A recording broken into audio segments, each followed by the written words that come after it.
Storytellers. Wow. So did you meet such a person yesterday? No. Yesterday, so when I left here. Oh, God.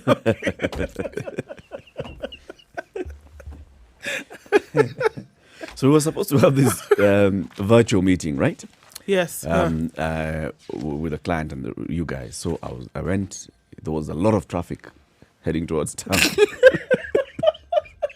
City, good morning. Good morning. Could be this story is real. Okay? Eric, I thought. Eric is testifying about This is a testimony. His trials and tribulations. All right, Eric. Oh, no. It's the people who give testimony, actually. Yeah? I got saved in the year of the Lord 1945. You've seen those people in church. And the exact time. His glory shone on him. It was about 7:15 when And the where they pastor were. did an altar call. We're in high school, and then there was this preacher who had come.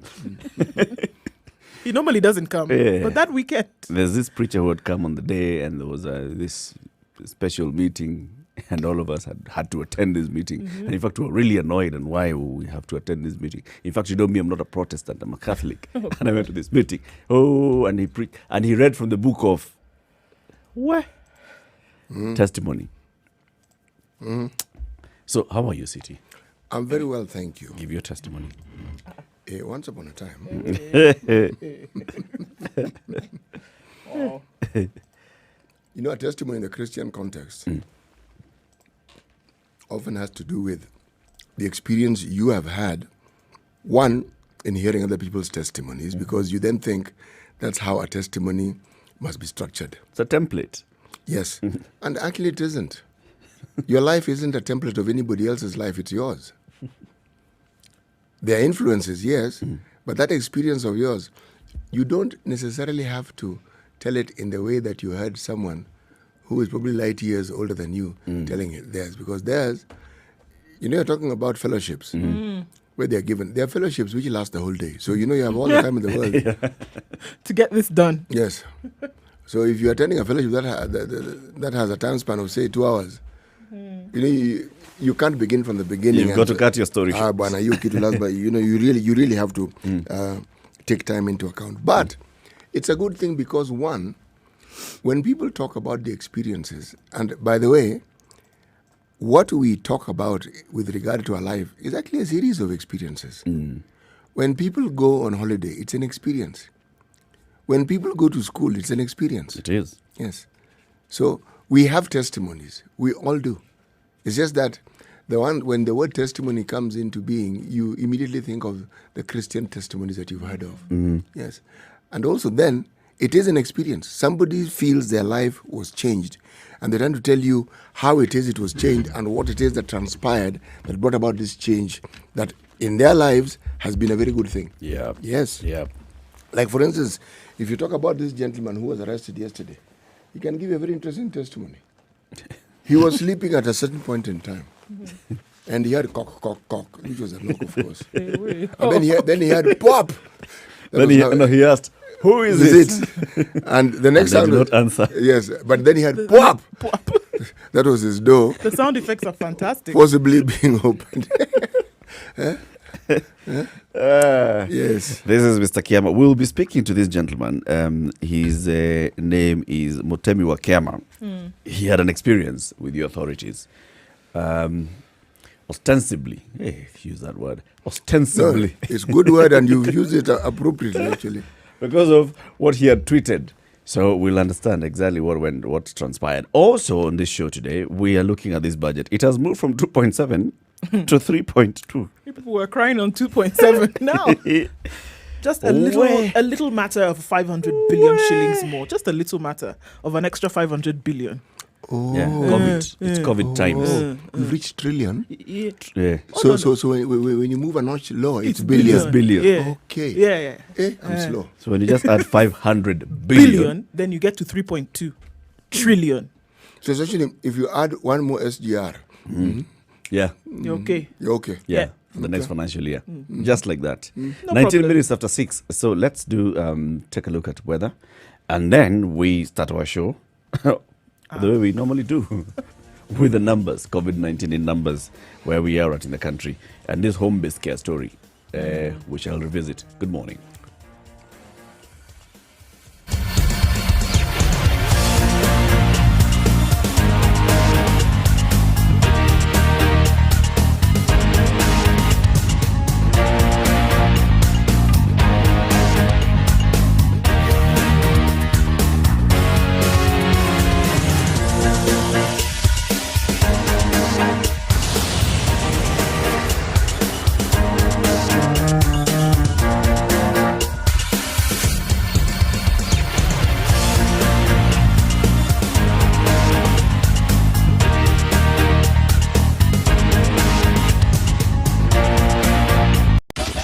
24/7 around the world non-stop. This is Spice FM.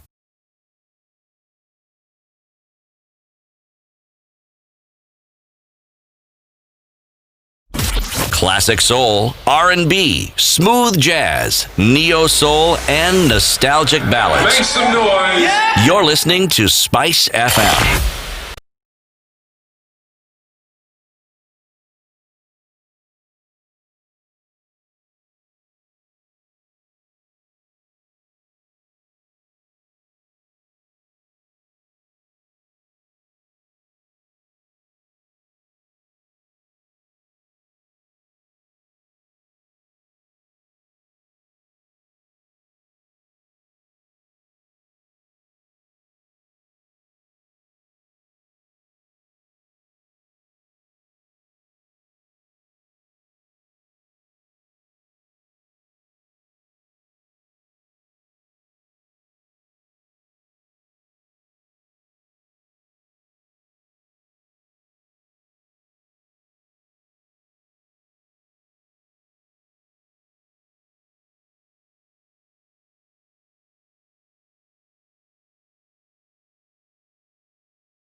All right, let's look at the weather this morning. And starting off in Nairobi, it's still quite chilly for Nairobi weather. 14 degrees this morning and mostly cloudy. Likely to see the rains continue with highs of 24 in the city. Nyeri at 13 degrees is mostly cloudy this morning. It's looking like it will be a wet afternoon with highs of 23. In Nakuru at 13 degrees currently, it's partly cloudy. We'll see rains later, also with highs of 23. Eldoret is mostly cloudy with rains expected with highs of 21 through the day today. Kisumu at 18 degrees is mostly cloudy, highs of 26 and lows of 17. Likely to be a rainy afternoon there as well. Kakamega promises to be rainy as well with highs of 24 and lows of 16, currently with partly cloudy conditions. And in Mombasa this morning is partly cloudy and we'll go into an afternoon of rains and thunderstorms, highs of 28 and lows of 24. It's partly cloudy in Malindi at 26. We'll see highs of 28 and lows of 25. Okay, stepping into East Africa at 18 degrees, Kampala is mostly cloudy and showers are forecasted for the afternoon with highs of 25. Dar es Salaam at 23 degrees is partly cloudy through the day, highs of 29 and lows of 22. Looking into Joburg at 8 degrees, highs of 16 and lows of -1 is what we'll see today. Clear skies, however. In Lagos at 26 degrees, already experiencing light thunderstorms likely to continue well into the evening and into Friday, with highs of 31 and lows of 24. All right, taking a look then into Paris at 13 degrees, clear skies, and that'll change later with showers expected for the afternoon, highs of 23 and lows of 13. London is mostly cloudy this morning, but will experience intermittent showers throughout the city and into the greater UK, highs of 20 and lows of 12. And finally, for now in New York, still clear skies at about 11 p.m. Wednesday for them as they get into Thursday, partly cloudy conditions with highs of 27 and lows of 21.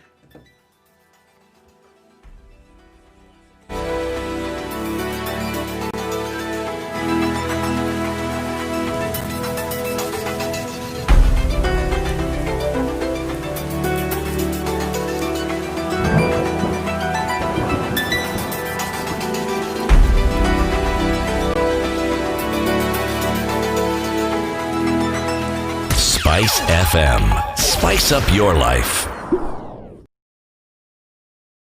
Okay, so let's begin with today's proverb. Siti Muga.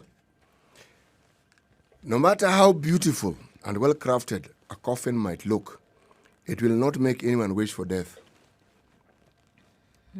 My goodness. Let me just repeat it. No matter how beautiful and well crafted a coffin might look, it will not make anyone wish for death. True. So therefore, yeah. comma, Hence, one of the things that I think we sometimes fail to understand is that the external beautiful manifestation of something is not necessarily the heart of it. There are things that look attractive, they even look wonderful, simply because they have been presented as such. A case in point is politics, at least the Kenyan version of it. What people look at is big cars, being called Mheshimiwa, probably traveling abroad, presumably earning a lot of money. But every time I talk to a politician, especially someone who has been elected, I hear a very different story. Of misery. This is not quite what they thought it was. It's not quite. What they thought was alluring is not really what they get. Yes. Because they actually become a slave of the people. Unfortunately. And slave in the real sense, where people expect you to be at their beck and call. That is, of course, if you expect and hope that you might be re-elected. And there's no, and that again, now you see, There's no guarantee. now that is where the crux of the matter is. There's no guarantee that you will become elected. Oh, yeah. Yes, that's just one example. There are others that when you look at, you may assume that this represents something beautiful and wonderful. But you do not know what it is that one has to do in order to get to that particular position that you see them apparently enjoying. Yes. All that glitters is not gold. Yes. In fact, the Latin put it even better. Sic transit gloria mundi. Bas. All that glitters is not gold. Bas. I agree on the Gloria part. Though they actually say, so passes the glory of this world. That is how they put it. Yes. Transit Gloria Mundi. Yes. Okay. COVID in numbers. All right, if we can gloss through that. Still remaining right around, the same that we had seen. 7.4 million is what we're looking at around the world. Easily getting to 7.5 million in the next 24 hours. The United States was very worried yesterday from what we see reports. And this is coming out of the mouth of Dr. Fauci and saying that, we're worried now because in the last couple of days, they've been looking at other issues and not really focusing on COVID. In at least 12 states in the United States, there has been an increase in the COVID infections, and health workers are now crying out once again and saying, look, we need to keep people isolated. We need to keep people distanced, because what they see in the last few days is that the numbers have racked up again to almost 28,000 people in the last 24 hours having been recorded or reported as positive. So now the United States at 2,066,401. And between now and yesterday have recorded 3,000 deaths just from COVID. And so the death toll stands at 115,130 in the US. So it just keeps going for them. Wow. All right, we look at Mexico again, and numbers quite high.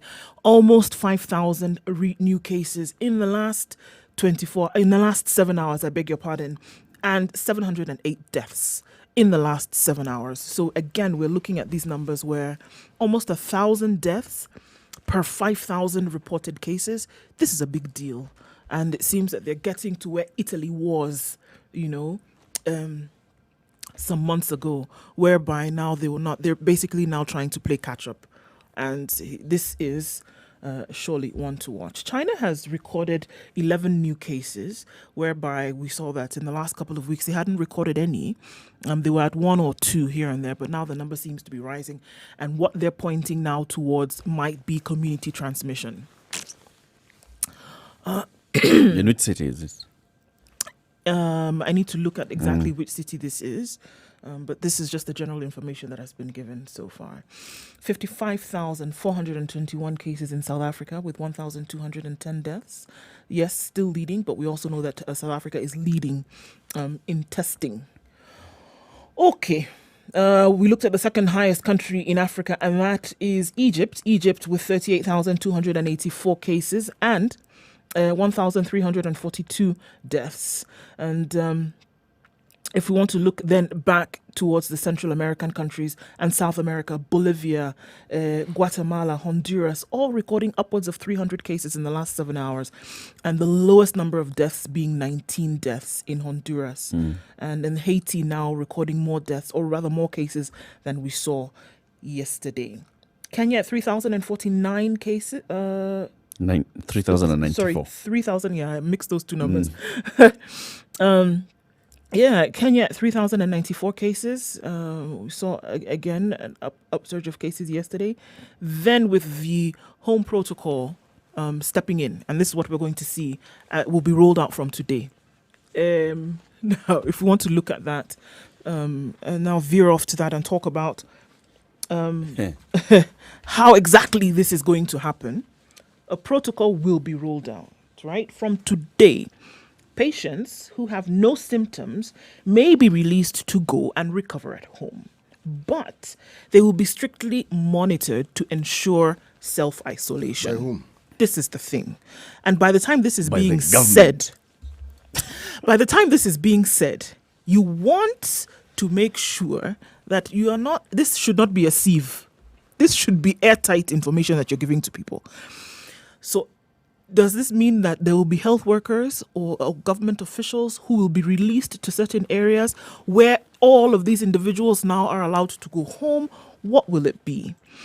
Now, Let me tell you. you're already seeing a mess in the making. Okay, Let's do traffic. Then before you tell us, let me give you what the Ministry of Health has said they will do. What the protocol says. Then now you can tell me where you see the sieve. Hey. Okay, it's 6:30. It's a Situation Room, Kenya's biggest conversation. Let's take a look at traffic. We'll come back and look at home-based care for COVID-19 patients in Kenya. We know that the government has said now our facilities are full. This is basically the government says we cannot feed people anymore. Don't have money. We don't have money. Let them go and eat at home. Hey. Okay, let's take a look at traffic.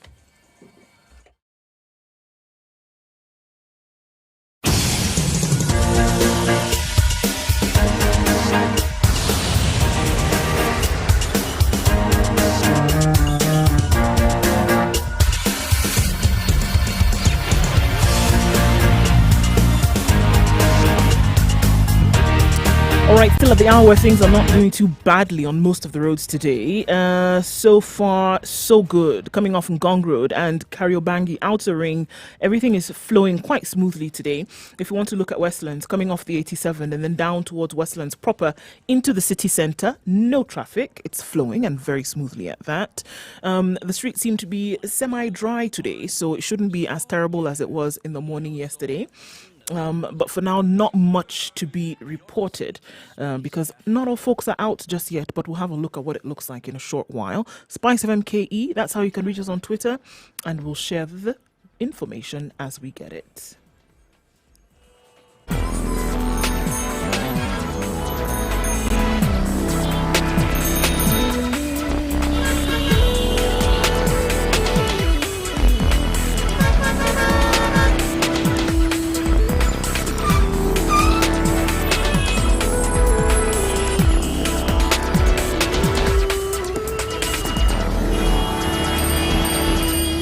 Okay, so what does the protocol say? All right, so let's start by, CAS Dr. Aman, who said that 78%, I mean, this has been ranging between 78% and 86% of those having been tested and confirmed positive are actually asymptomatic, right?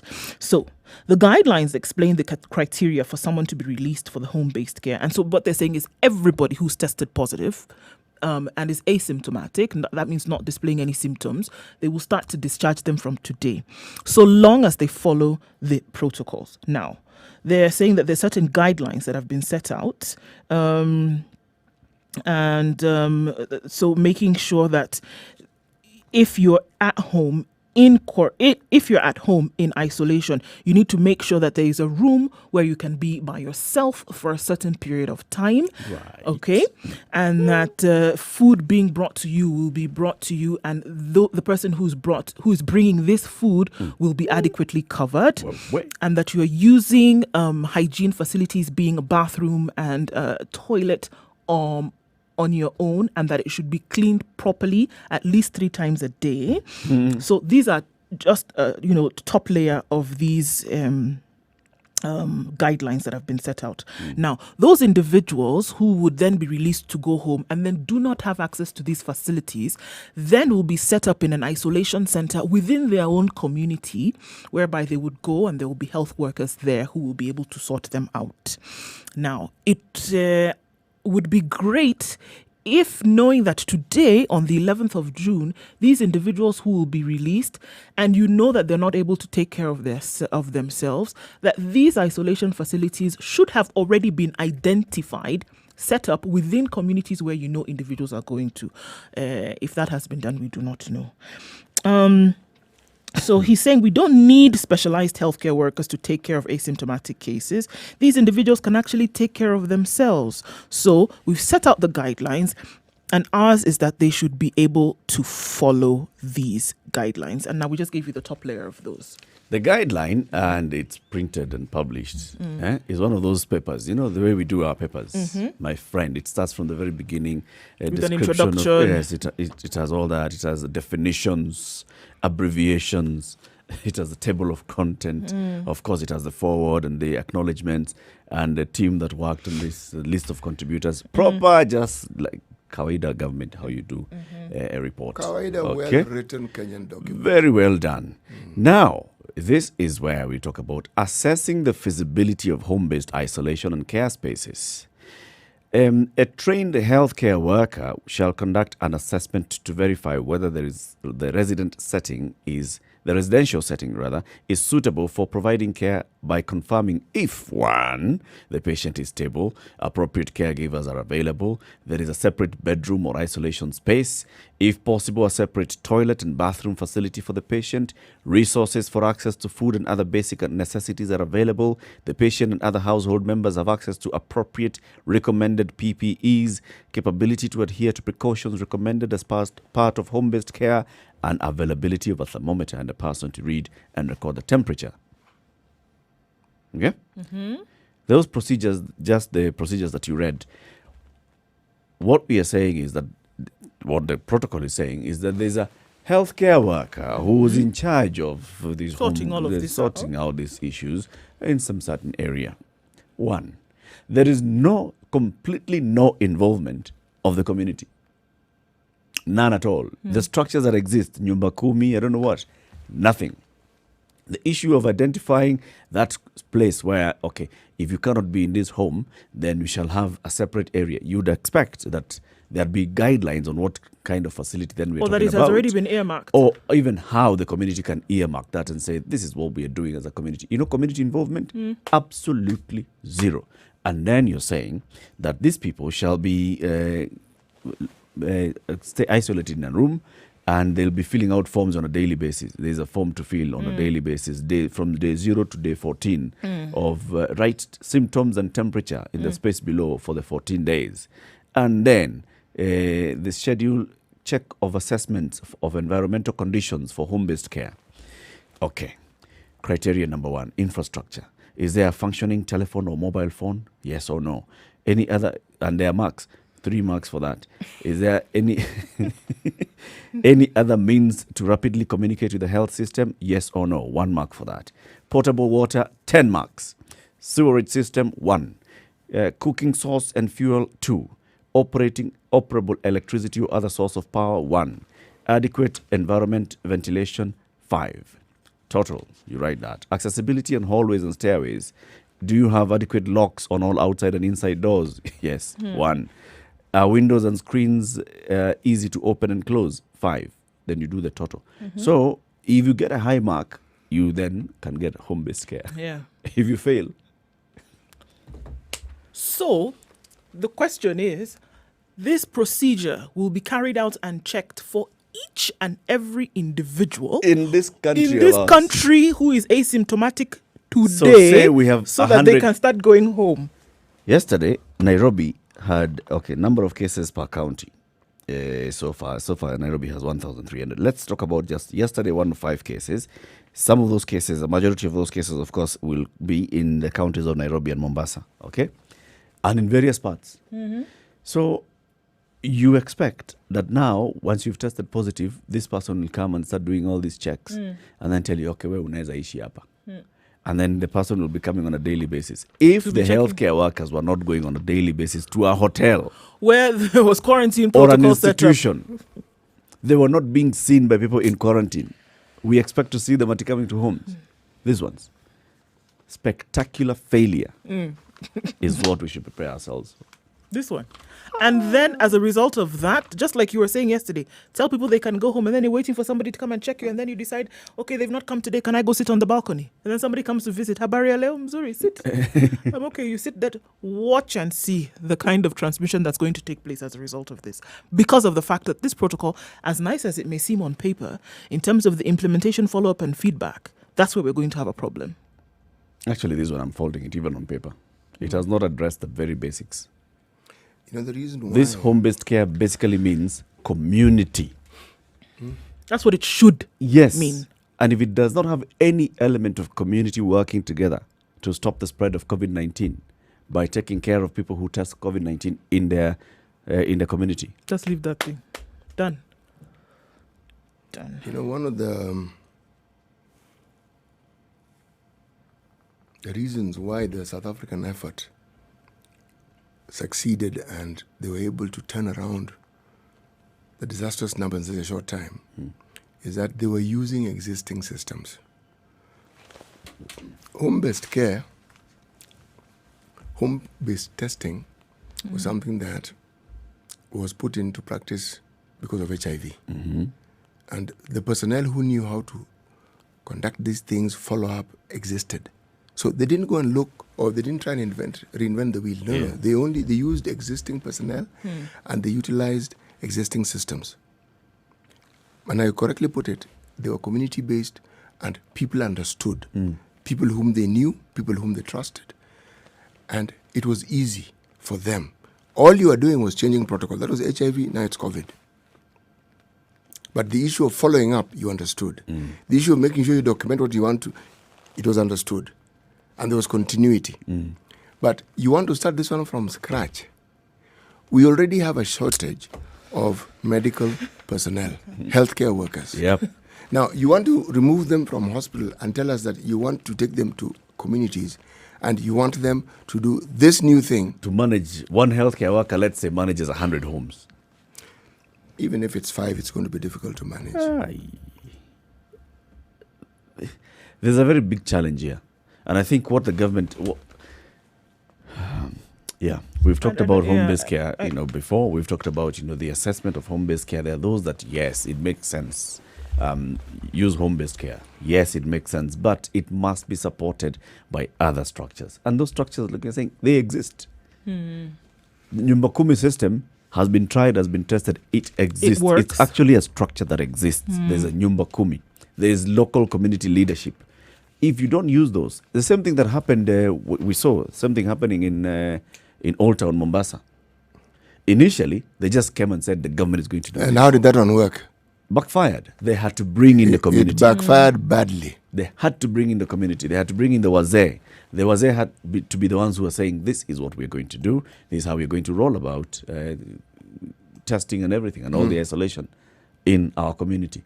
If you don't use the community, my friend, we are basically just... So now the government is going to send people home and tell them, okay, you guys are asymptomatic. Go and stay at home and don't move. Stay in the house. Do not move. And we are going to... Somebody is going to be checking on you. Somebody's going, and you're not being told who that somebody is. Just the same way we saw them rolling out the quarantine. Paper, good. On the ground, Nothing. took 3 days for them to identify, to actually assign healthcare workers to quarantine facilities. 3 days. Took another long time for those healthcare workers to know exactly what they're supposed to do on a daily basis in the management of the quarantine facilities. Took 2 weeks before the healthcare workers got the hang of it. And then they said, okay, watu hawaikai kwa room. They were given another 14 days so that the healthcare workers can get more training time. And to date, despite all that, we still have issues. We still have issues. We still have issues with all the quarantine centers, quarantine facilities. isolation.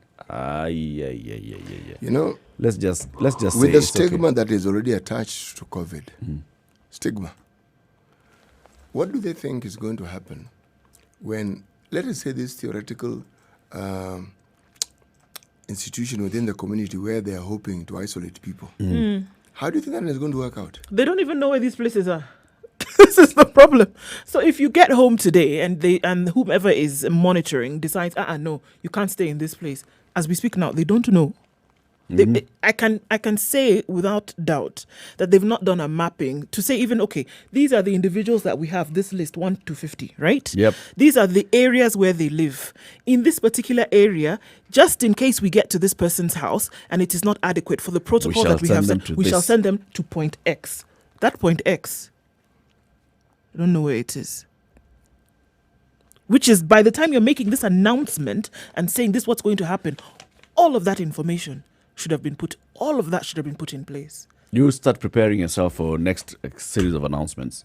We are asking people to stay at home and they're not staying at home. What do You are the people who are spreading COVID-19. You are the people who are being irresponsible. You are the people who, in fact, now from this point on, we are going to bring you back. We are going to revive. Now, home-based care will not take work. place Now anymore. we are going to bring you back into facilities. We'll take you into institutions at your cost. Wait, it's coming back. It's coming back.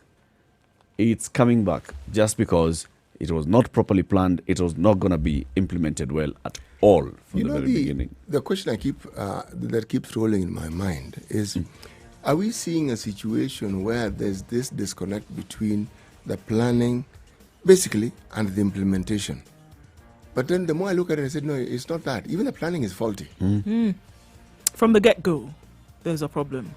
Somehow you get the impression that a group of people sat and thought about this thing and didn't involve everyone that they ought to. Yeah. So now you have a plan which is guaranteed to fail. You have copy-pasted a plan. WHO guidelines. So let's look at what this other country did, what this country did. Copy-paste. So what do they need? They need to be monitoring temperature on a daily basis. This is how we shall identify a home-based care. This is how we shall be doing it. So put all those protocols in place. Present a paper. Mark this, Molimu. Give me. You know what And publicize it. You know what is of interest? Even when you have a home-based activity, within that community, within that family, there has to be a point person. Yes. And some training also needs to take place within or among these people whom you're working with. Meaning, not just community health workers, but lay people within the family who are taught, this is what you need to understand and this is how you need to go. Now, the mapping you mentioned, this mapping is not even that necessary because we had a census. Census is a form of mapping. We already know. We have a lot of We information. already know which households Has what? Yes. We know the individuals there. We know These the levels people, of there education. are 7 in this house and they only have 2 rooms. So obviously, It can't work. it can't work. And we know. In fact, we have it on data. See, those things were being collected on electronic tablets. So we have the exact location. We know. Should somebody here test positive, they cannot be on home-based care. Should somebody here test positive, they can be on... what are we talking about? Think of a situation where, for instance... Quick break, City. 12 Okay. minutes to 7. Let's do that. Yeah.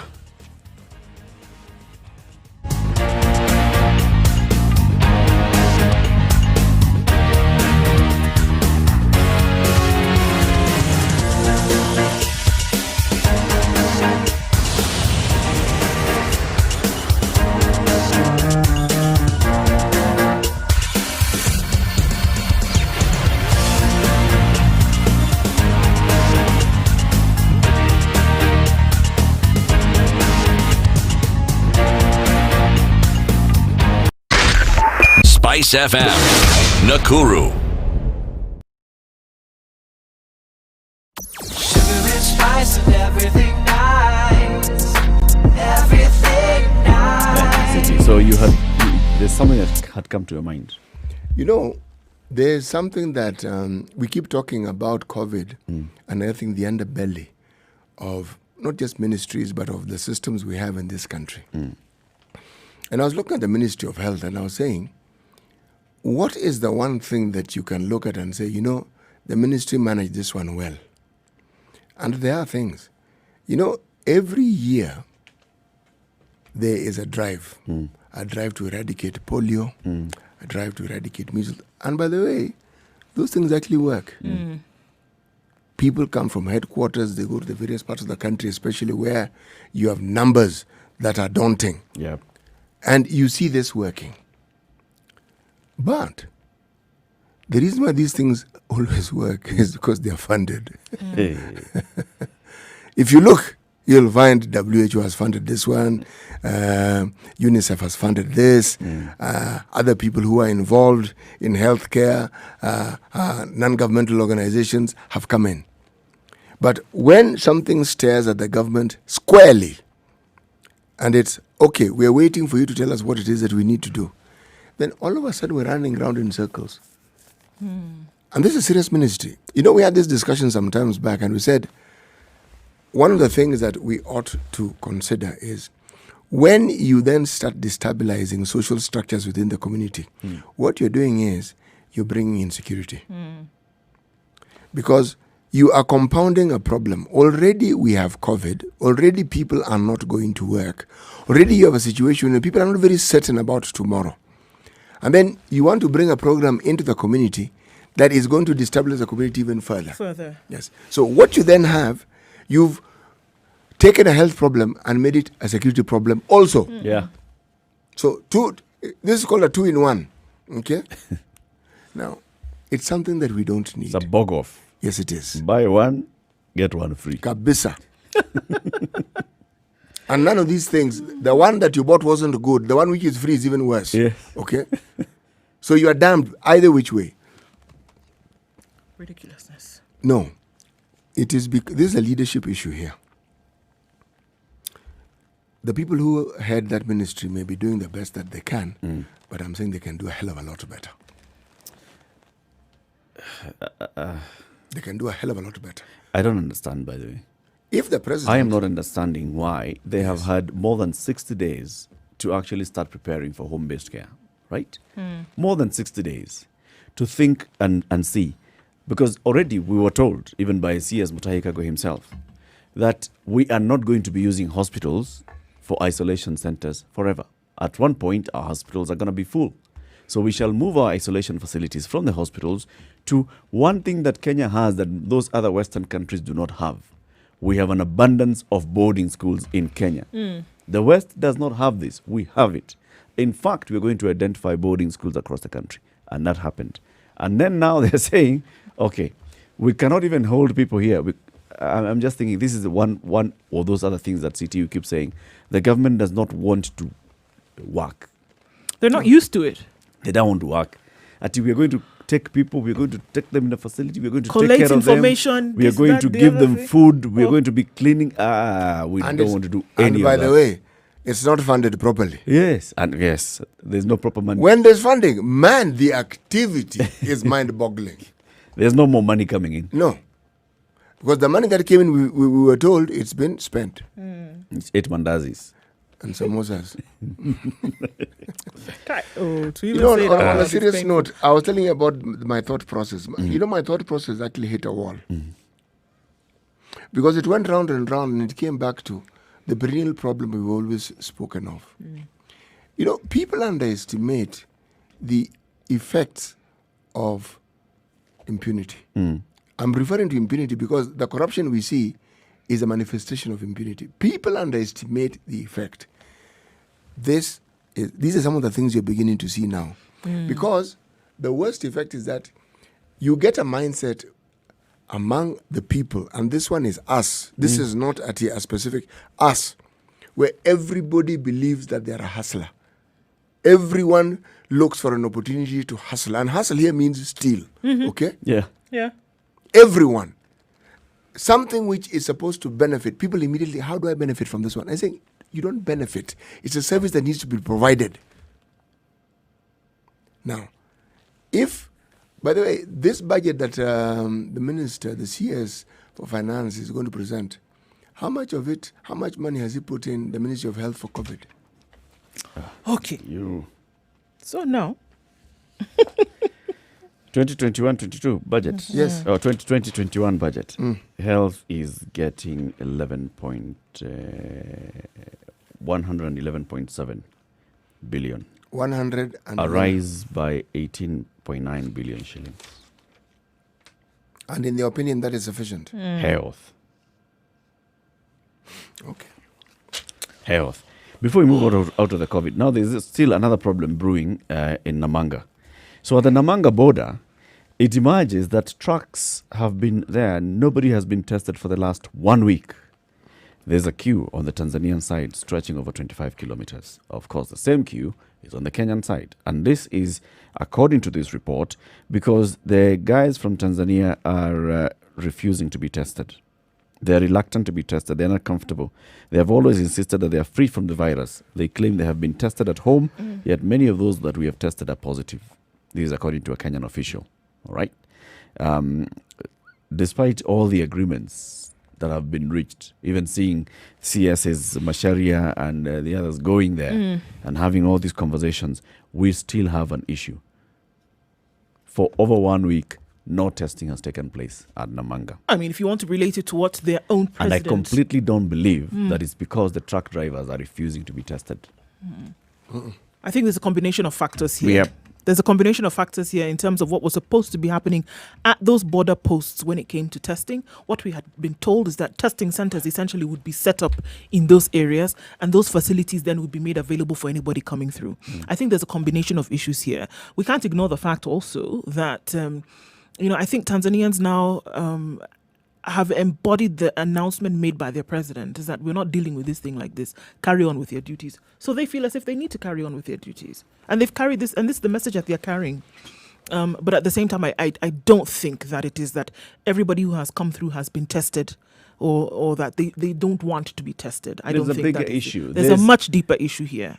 Tanzania shares a border with Uganda. Uganda is not letting anybody into their country without testing. Are we hearing these cases there? We're not. Do we have test kits? See, now that is the other story. Do we have test If we kits? have a problem with testing here at isolation centers and all, is it possible that could also be hampering our efforts there? And then we're just passing on the blame and saying these Tanzanians don't want to be tested. It is not possible It's easy. for them to decline being tested when they know very well That the only way for you to cross is if you're testing, if you're tested. And this is that they want to cross over because they want to continue with their business. So actually, coming to think of it, it doesn't really matter then what their government would say. This is a business that they're trying to perform. And if you know that the only thing stopping me from performing my business is being tested, then I would get tested and then we carry on, right? There's more to it. Yeah, there's There- more to there it. must be It's more not to just it. refusal to be tested. Man, this thing is muddled up, hasn't it? It really is. And It's a you're gonna mess. The same thing that we are seeing at the the borders with Uganda, right? There are long queues and there's constant complaint between truck drivers who are trying to enter Uganda and truck drivers who are coming out of Uganda. It's the same problem we're seeing here. It's not because the drivers are refusing to be tested. The ones from Kenya trying to cross into Uganda are not refusing to be tested, but there's a delay. Now, you cannot say that the delay at Namanga is purely because Tanzania hawataki kufanya test. No. No. Must be something else. There must be more. Anyway, we'll look at now the budget in the next hour. Just the highlights of it. We'll go into it in detail at 8 o'clock. We'll be speaking to an expert on public finance. He'll try and explain to us why our budget would rise like this. Why are we dealing with a 3 trillion shilling budget in a time post-COVID? When you're trying to revive yourself out of COVID, is it the best thing to do? Maybe there's something we're seeing we are not seeing. Right? Maybe there's something we're not seeing. So anyway, CT, today's proverb. No matter how beautiful and well-crafted a coffin might look, it will not make anyone wish for death. No matter how beautiful and well-crafted a coffin might look. It will not make anyone wish for death. Okay. Because the relevance of that coffin is only... It's not lost on anyone. Yes, but it's only relevant in death.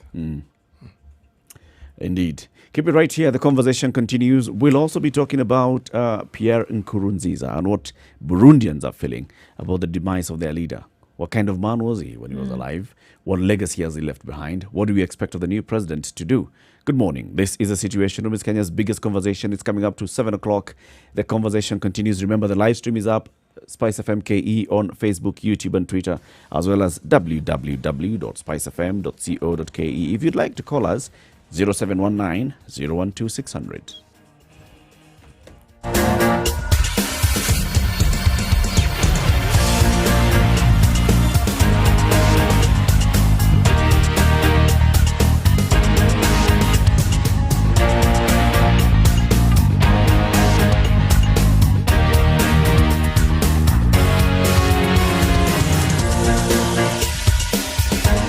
All right, let's look at traffic now. Mombasa Road seems to have a little bit of a problem right around the SGR and then moving towards the turnoff to the JKIA. That's the normal morning traffic that we see, but it'll get better as we go further down on Mombasa Road. We don't have much issues this morning. Taking a look at Thika Road this morning, it's busy, but it's moving. Jogo Road is busy, but moving as well towards the City Stadium roundabout. Not much of an issue there. Yeah, it doesn't look like too much of a crazy day as concerns traffic this morning. If anything does pop up, let us know. Spice from KE, and that's how you can reach us on Twitter. We want to keep it moving this morning.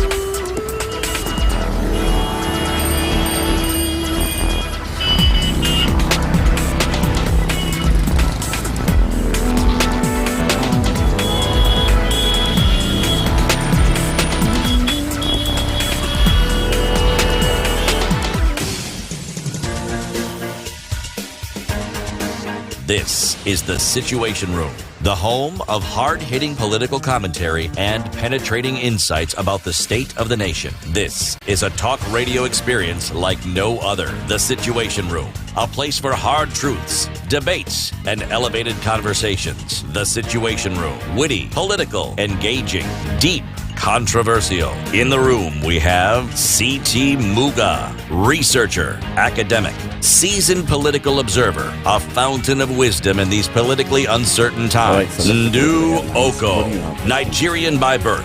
So, the headlines, if I leave the budget out, why DP Ruto's allies are running into Raila's arms, page 6.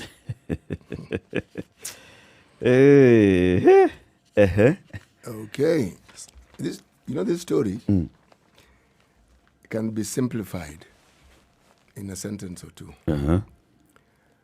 Any politician who's worth their weight in salt will look at the direction the wind is blowing and head there quickly.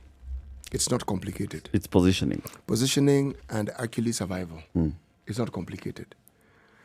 When you look at the history of this country and the history of our political parties, it tells you the whole story. At some point, everybody you know of who has been in politics long enough was in Kanu. Then people sort of like moved around and did what and did. So if we're seeing this, it's yet the same thing just happening again. Yeah.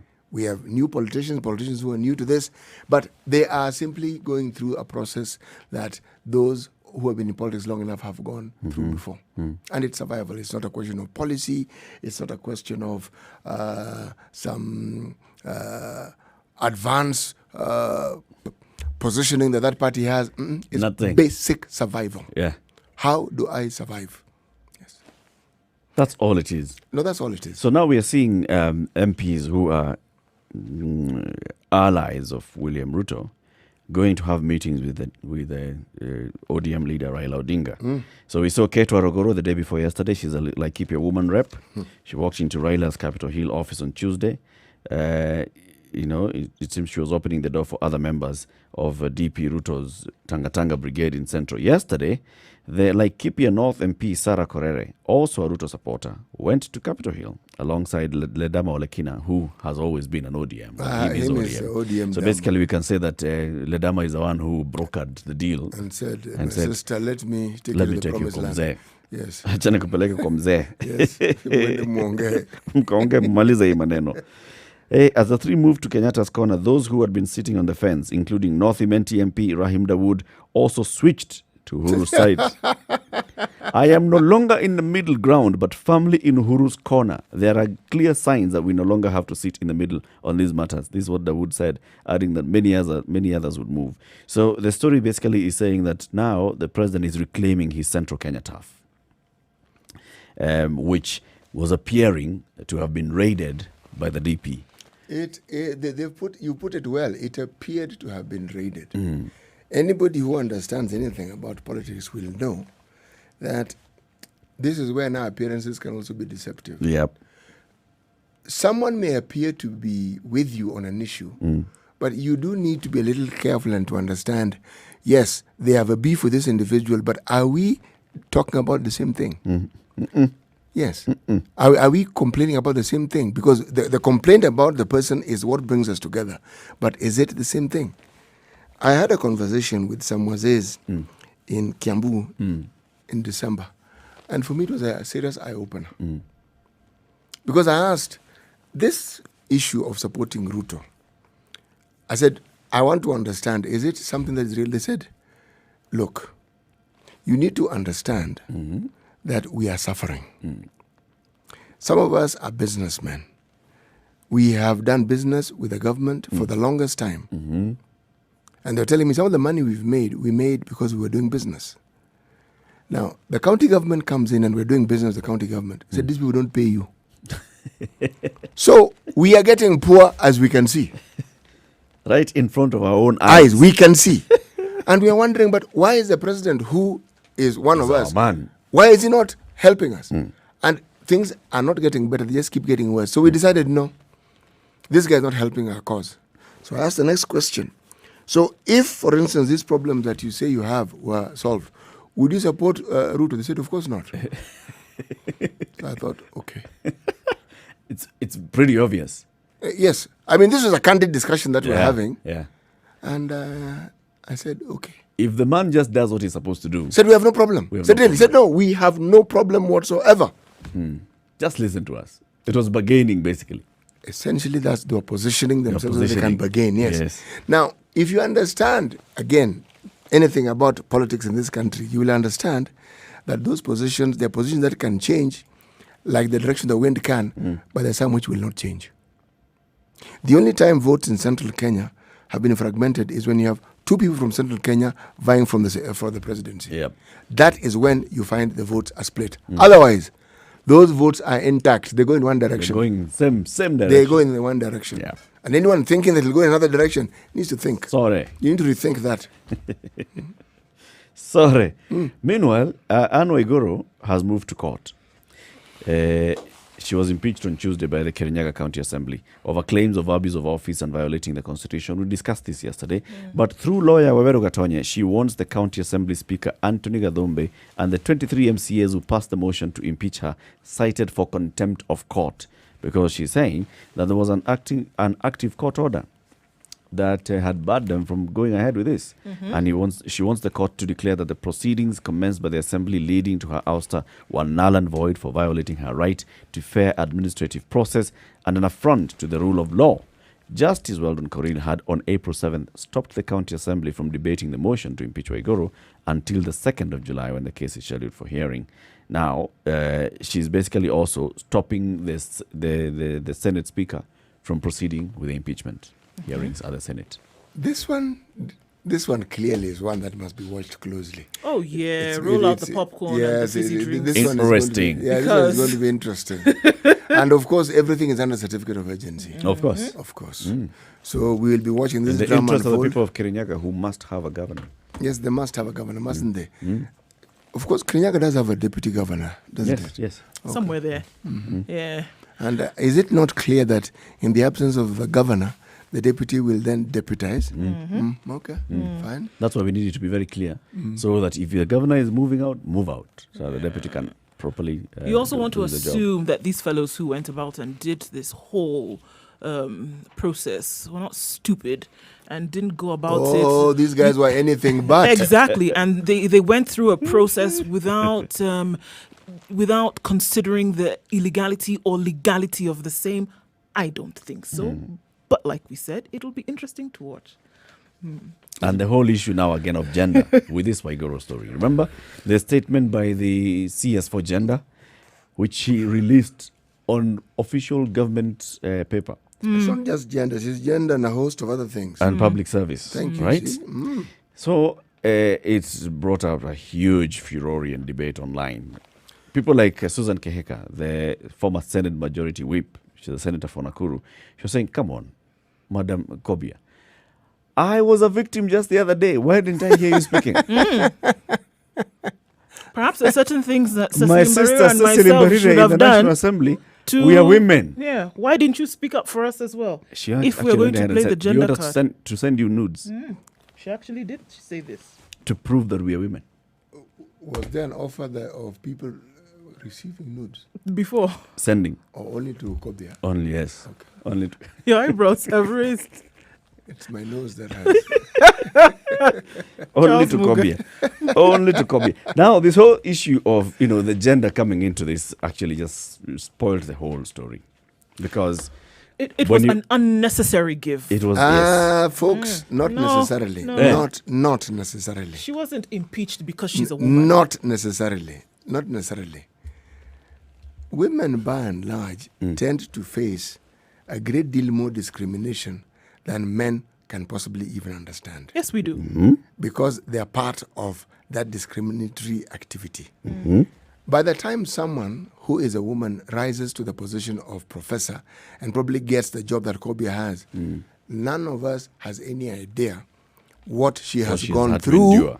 or what she has had to endure to be able to get to the position that she's in. I'm told a story by colleagues of mine who are medical doctors of a day gone by, not too long ago, when as medical students, when they wanted to now specialize, they would be told, why don't you just take pediatrics? Yes. Women are just for pediatrics. Yeah, why don't you take, something that fits, surgery? No. They would actually be a bulwark. They would be an active process of discouraging you. I'm talking about this country. Okay? Now, discrimination doesn't just disappear overnight. What it does is wears a new dress and puts on new headgear, but it's still there. You only need to look at America and how deeply set the discrimination against, as I say, people of color, black people has been, and how it has been winter dressed over the years, and yet it's still there. But the So- beauty, it keeps manifesting So, itself. So in this now case, in explain- Kirinyaga Kobia we- and I- Waiguru. and Waiguru. Kobia, I think that response, in my opinion, was a knee-jerk reaction. It reminded her of something that probably she has seen, she has witnessed, or she herself has experienced. I said, no, this is because she's a woman. That is okay. However, I don't think it can be applied to this current situation whereby the impeachment of a governor came about as a result of her being a woman. Oh, it can. I It don't can. I don't think that this is what was being There played are here. things which, the things they've accused her of, essentially say she has disrespected them. If a man did those same things, they may say it, but they will not react in the same way. There is a thinking among many men, there's a thinking among many African men that there are certain things women should not be able to tell them. Yes. But this And you will... The people of Embu but this emotion does not had hold raised up. similar issues against their governor more than once. Yes. The MCAs in Embu. Yes. MCAs of Kiambu have raised issues, similar kind of issues, against their governor. Yes. The MCAs of Nairobi had attempted, and we sat here with the man who was trying to push that agenda. Yes. Right? Before the rug was pulled from right under his feet. When the next thing he's seeing is Sonko in State House signing off something. And that whole story became a cropper. But it was not about gender. In fact, if you look at any of these issues, where if they were saying, something like, oh, she behaves as if there was anything pointing towards They were gender, never going to say that. Because that one, Would have been it'll be obvious. seen as a red herring. It'll be seen. So you don't... What I'm trying to say is, there is a term that they use to describe things that are not patently obvious to the eye and yet they exist. It's a dog whistle, meaning people know that there is a certain attitude that men many men tend to have towards women, but they are not going to display it in public because they know very well it will attract the sort of anger and fury it will attract. So they'd rather just pretend that, no, it isn't this. And yet, the thinking is, how dare this? Let me put it in Kiswahili. It makes more sense. Mwanamke anafikiria nini? That one. One of the foremost feminists in the world talked about one of the problems that we're going to have to deal with when unfortunately playing the gender card. And she said that there will arise many a time and many a case whereby it would seem as if gender is being used to discriminate against someone.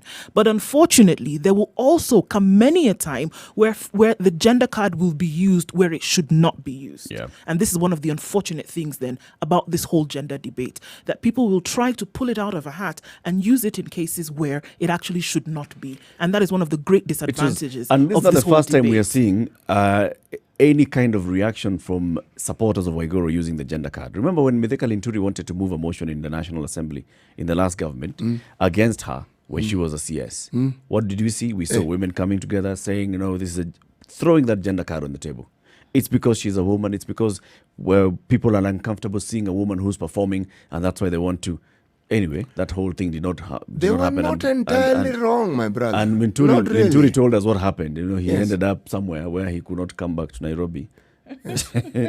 So he could not move his motion. But the issue of the gender he did not throw the gender card, Linturi, in explaining why he ended up not moving that motion. But you were saying that there was reason. Yes. There was reason to throw in the gender card at that point. Yes. Why? Because it's a woman who was performing and she was being removed. Not by a only man. that, how many women CSs do we actually have? And the question that they will be asking is, but we have seen men doing such things and we don't see them being censured and what have you. That's really what they were saying. Yeah. So why are they picking on this person? Kwani there are men who've done worse things than this and we don't hear this amount of noise being raised. The problem is that, unfortunately, in the event that a woman actually does go against what is the rule of law or does something that's wrong, unfortunately, it will always be one of the main arguments that is used, that because she's a woman, then that is the reason why somebody may be going after her. Whereas the possibility greatly exists that she could have done these things that people are accusing her of. Yeah. And that's the disadvantage that's played out here. So because of the fact that she is a woman, people are going to see that over and above the fact that it could be possible that these things that she's being accused of are true. They It's may like they're very- stopping us from looking at any other merit. They may very well Stop be at that true. point. She's a woman. She's a woman. Stop All these looking. other conversations cannot then happen. It's very, very unfortunate, but because she has entered politics, my friend, everything at your disposal is part of your arsenal. If it's gender, it'll be You'll gender. use it. If Yeah. it's clan, it'll be clan. If it's height, it'll be height. If it's proximity to the there is establishment. nothing that you cannot use in politics. Nothing. Kila kitu. Everything is possible and everything. Now, you tell me. Including your skin tone. Yeah, It's like they everything. say, when you slaughter And a number of cow, teeth. you will Yes. use the meat, the bones, and then you will use the hair and the skin for other purposes as well. But you'll use everything that cow offers you. And also remember, in an African society, we do not say it, but there are roles that men have designated for women in their heads. And there are boundaries that men have designated in their heads that women should not go beyond. And when they do, they will Bas. not say, look, this is from my predetermined notion of what a woman should be and how she should behave. They won't say that. They say, no. You see, no. We are equals. The moment you hear that, this guy. If there's anything far removed from equality, Equal. it's that. The complete opposite is being referred to. Let's take a break. 18 minutes after 7. Let's take a look at the weather. Good morning.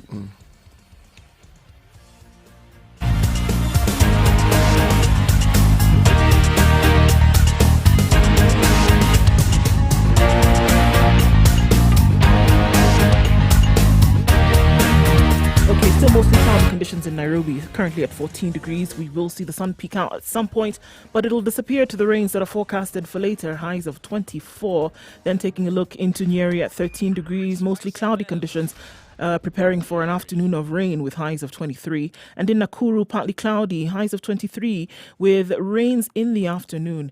Eldoret is mostly cloudy at 12 degrees, highs of 21 and lows of 12 with rain showers later on. All right. Kisumu is mostly cloudy at 18 degrees. We'll see highs of 26 and lows of 18 with showers in the afternoon. And it'll be a rainy day in Kakamega as well with highs of 24 and lows of 14. It's partly cloudy in Mombasa at 24 degrees. The afternoon will be wet with highs of 28 and then lows of 23. It's partly cloudy in Malindi at 26. We'll see highs of 28. And then taking a look into East Africa, in Kampala at 18 degrees, highs of 25 and lows of 18 with showers in the afternoon. All right, 23 degrees in Dar es Salaam, highs of 29 and lows of 22. Joburg at 8 degrees is quite cool still this morning. We will see highs of 18 and then breaking zero, -1 will be the low today, below freezing in Joburg and its environs. In Lagos at 26 degrees, the light thunderstorms continue across the city and into greater parts of Lagos State. Highs of 31 and lows of 24, likely to be an all rainy day well into Friday morning.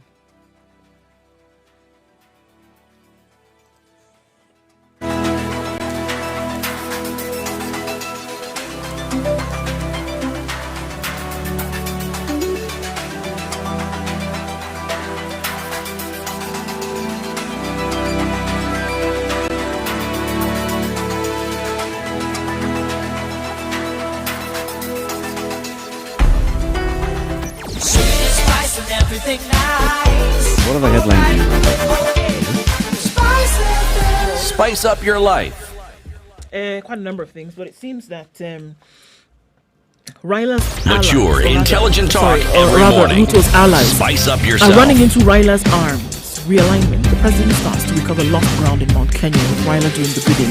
Yesterday, Laikipia North MP Mornings Sarah Korede done and right. Senator Olekina followed. 94.4 Spice FM. Yeah, we did. Okay, so I thought that was interesting as we saw that. But then also, still on the Ryla issue, is that his family has won a lucrative water tender in Kisumu County. Whose family?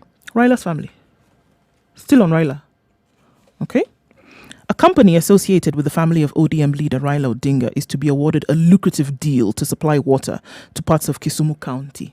Spectre International Limited, part of the flagship business of Mr. Odinga's family, will complement efforts by the Kisumu Water and Sanitation Company so as to reduce the ongoing rationing of the commodity.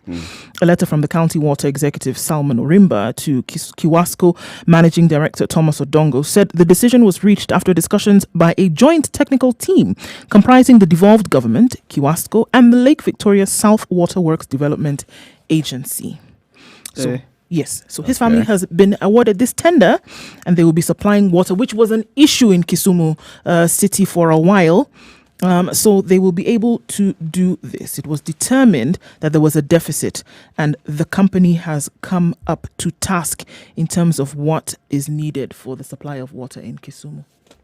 I've always found it amazing that here you are next to the lake, literally next to the lake. Freshwater lake. Freshwater lake. You have to insist on the freshwater part. Yes. And then we have rain that we don't even know what to do with. And then at the same time, And we then don't, you have water when you've been problems. told that the taps are dry.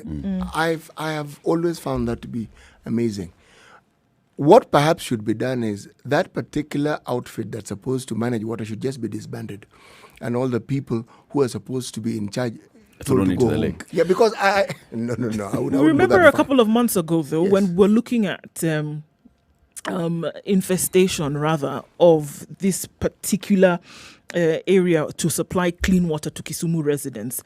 And it was said that I think the threshold was 1,200 and they were testing water and found that it had passed 2,000 in terms of bacterial infestation in the water. Impurities, right? So they were not able then to supply. I mean, it became questionable in terms of then what was really being supplied to residents of Kisumu that would now, answer for a lot of the diseases that we saw later on So, first of all, in terms of the sanitation system, that one had a problem.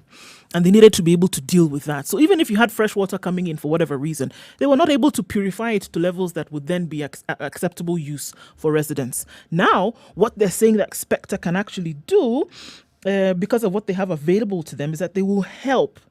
Since they already have structures to extract water from Lake Victoria, and this is it, that they want to extract water from Lake Victoria, this fresh water source that we say that is available, and also have a treatment plant. So they want to kill two birds with one stone. And Spectre already has these facilities available. So they can get this fresh water, which is available year round, and at the same time, they can treat it in a manner that Kiwasco has previously been unable to do. Aki, I truly pray that Spectre does the job nicely and sets that, high standard. Because if they don't, the backlash, you can see it now, can't you? Oh my goodness! Oh my goodness! That Raila's family was given this contract, and this is what Raila. You will not hear the end of it. My! You see the way we keep talking about the molasses. You will not hear the end of it. This will be another one. I hope they do a splendid job. In fact, go all out and set even new reduce structures. Even your own profit margin to ensure that this job get it right. You do it so well that everybody shuts up, and actually now you get other jobs elsewhere. Let me give you this story.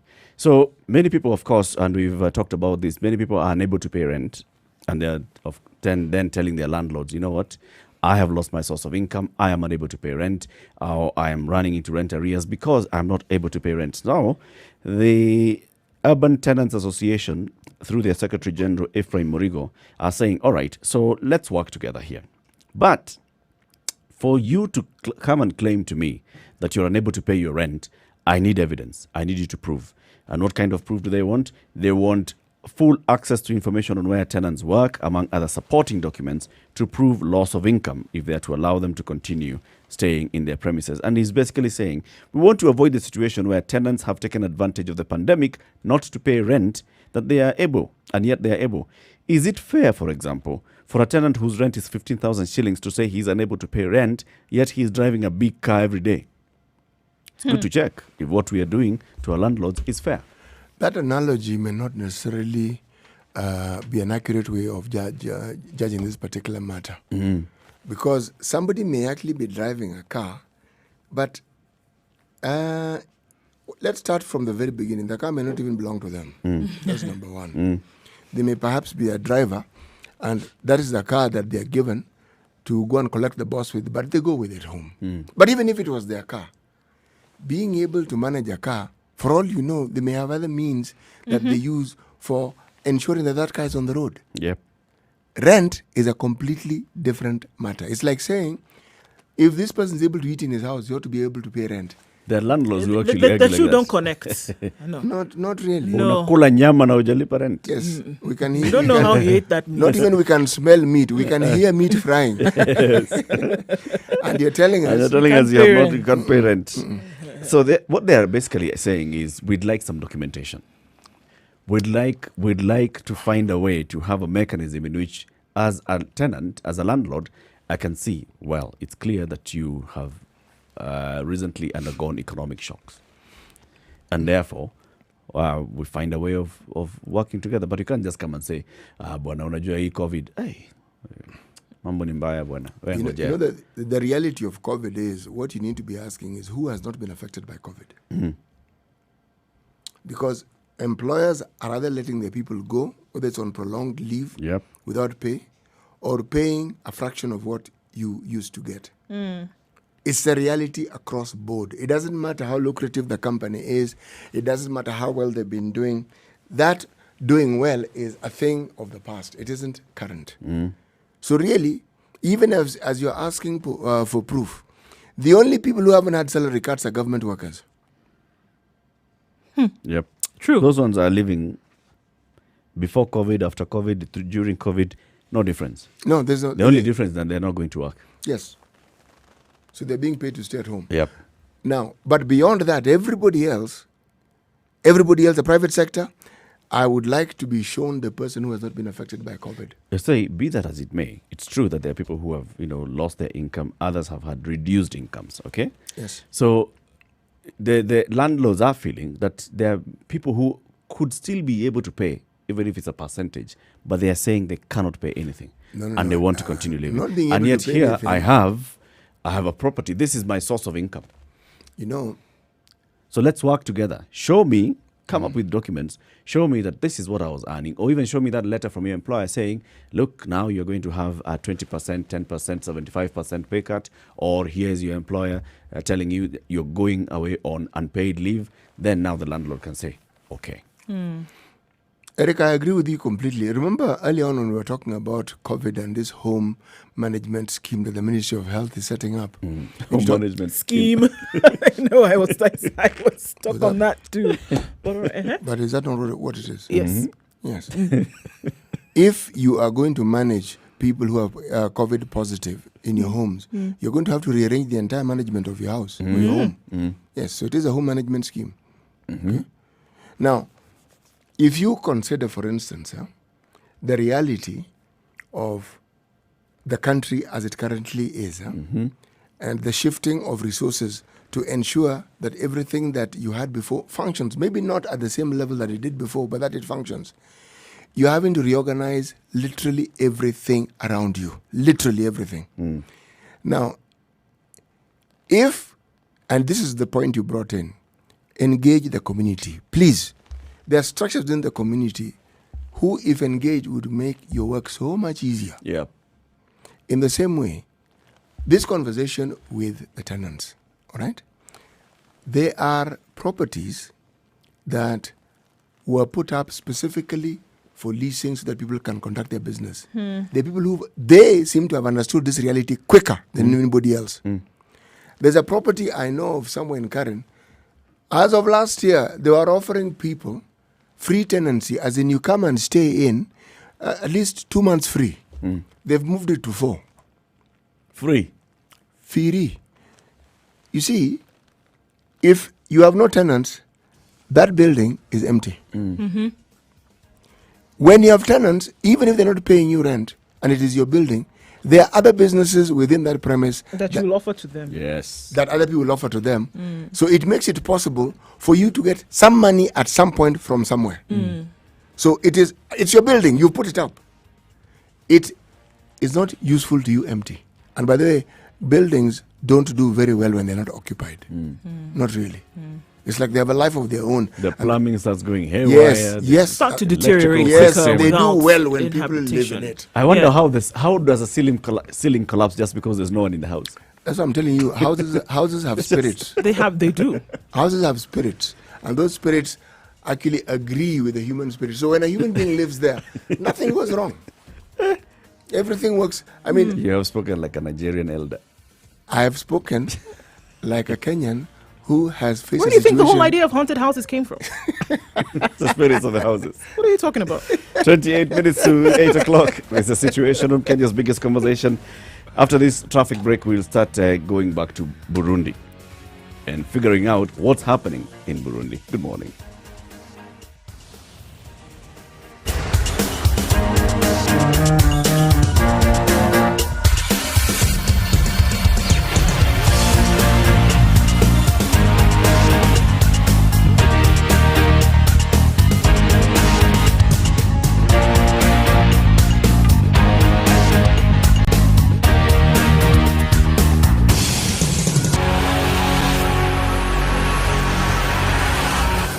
Okay, Jogo Road today is very, very busy moving, however, all the way from Hamza to the City Stadium roundabout. Now veering off towards industrial area or then going down towards the CBD. It's tight there, guys, but it won't be too terrible.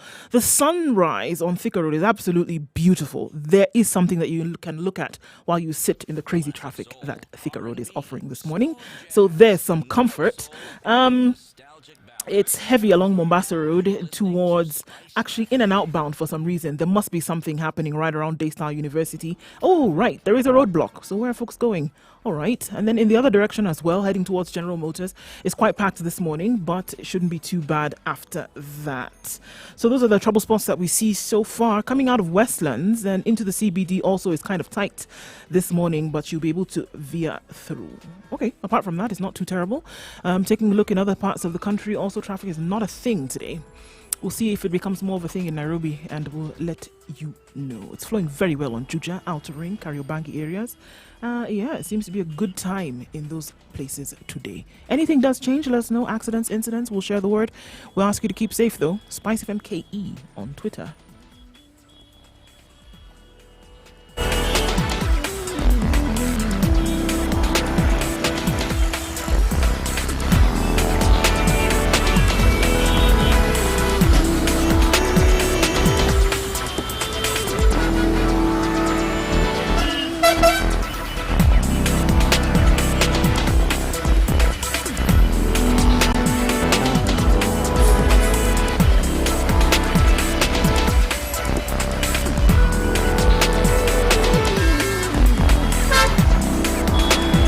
It is 26 to 8. This is the situation. This game is biggest conversation. In the room, we have CT Muga, Nduoko, Eric Lati.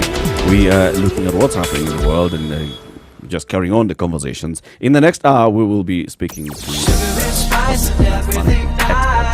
who will explain to us the process of why we see Kuretani is going to present by Spice up your life.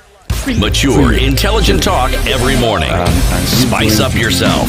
Saying what he wants to do, how he wants to spend that money, and how he wants to raise that money. We'll be looking at whether this is the right time for this kind of budget, and all those kind of questions we'll be asking. In the meantime, BBC has the Pigeon service. Yes. BBC Pigeon. So this is how they're reporting the death of Pierre Nkurunziza, the president of Burundi. The country is called Burundi. Burundi president don't die. Let me help you. Okay, read it. You need some help here. Okay, just wait. Technology issues sometimes. Okay. Burundi President Pierre Nkurunziza don't die at the age of 55 after he suffer cardiac arrest, according to government source. Them admit him to hospital on Saturday after he fall sick. In condition improved, but on Monday he get cardiac arrest and efforts to revive him no succeed, according to officials. Burundi government say the death of President Nkurunziza through statement when them publish for their official Twitter handle. Government announced 7 days national mourning when they start from today. That be Tuesday, not today. Oga Nkurunziza lead Burundi since 2005 and been daily prepared to hand over power to the newly elected president Evariste Ndayishimiye on 20th August. Wait, you want to talk again? Pierre Nkurunziza, when them born 18 December 1964, become president of Burundi for 26 August 2005 and remain president till he die. He ruled the country for 15 years. Before his election, he be the chairman of the National Council for Defense for Democracy, Forces for the Defense of Democracy. For 2015, his party nominated him to contest for third term as president. The nomination caused katakata for the country for more than 2 months, as opposition argue say it dey illegal for him to run again for third term. Plenty people die for the matter. On May 13, 2015, them plan coup against him when in travel out of the country. Major General Godfred Niyombare, one-time Burundi military chief of staff and the country one-time ambassador to Kenya, been claimed say he don't take over Nkurunziza government. But Nkurunziza followers for the military say na lie, the coup collapsed. After Oga Nkurunziza changed the country constitution, him run for president for the 4th term for May 2020 presidential election. Later, he decided to retire with the title of Supreme Guide of Patriotism. For him send-off gift, Burundi Parliament vote to pay him $530,000 plus luxury villa on top and lifetime salary when him leave office. Hey. May I continue? So it cost katakata. It cost katakata for the country. Because because you wanted to run for a third term. And plenty people die for the matter. Plenty people died for the matter, yeah. No, this pigeon is interesting. It's sweet, eh? No, it's very interesting. It's very rhythmic to the ears. You should see how they write December. December. Do you know how these things occur? 18 December. If you listen to very many dialects, a lot of it arises from, let me just go back historically. Your hearing of a word and deciphering it is often determined by the language you already speak. And at some levels also determined by your level of education. So what you hear would be something akin to what your system, your linguistic, the operating system for linguistic deciphering is already in place. Yeah. Okay? Yeah. And you will pronounce it in such a way. Make I tell you the last one when happen. Okay. Human rights accuse. As then don't accuse them, no accusation. But for pigeon, we they call them accuse. For 2019, one United Nations Commission accused the government of human rights abuse, including killing people, unnecessary arrest, torture, plus sexual abuse. But the government say all the accused na lie. For 2016, them locking 11 pikin them for prison sake of them drawn top in picture for their school textbook. It happened again for March 2019. Court for the country sent 3 young girls go prison sake of say them draw jaga jaga on top in picture for their school book. Last year, Burundi banned BBC from in country on top accused say them produce documentary where damage the country reputation. And Jaga Jaga here is what? So what they did basically, They drew Jaga Jaga on the book. they scribbled on his picture on the book. Draw jaga jaga on top in picture. Then draw jaga jaga on top in picture. Picture. Very good. Very good. So do you see now, we've told you everything that has happened in Burundi. Oh, yes. And this is now we and the understand. history. And his human rights accused. No be accusation. What is interesting is Na this. lie. The thing that also is emphasized about the man is that he was a very staunch Christian. Yeah. But as I say that tongue in cheek, they also say he was also very intolerable. He did not tolerate anything that even had the makings of a criticism. And the other thing he was known for were the long prayers that he would involve. Yes. In fact, his wife became an ordained priest. Right?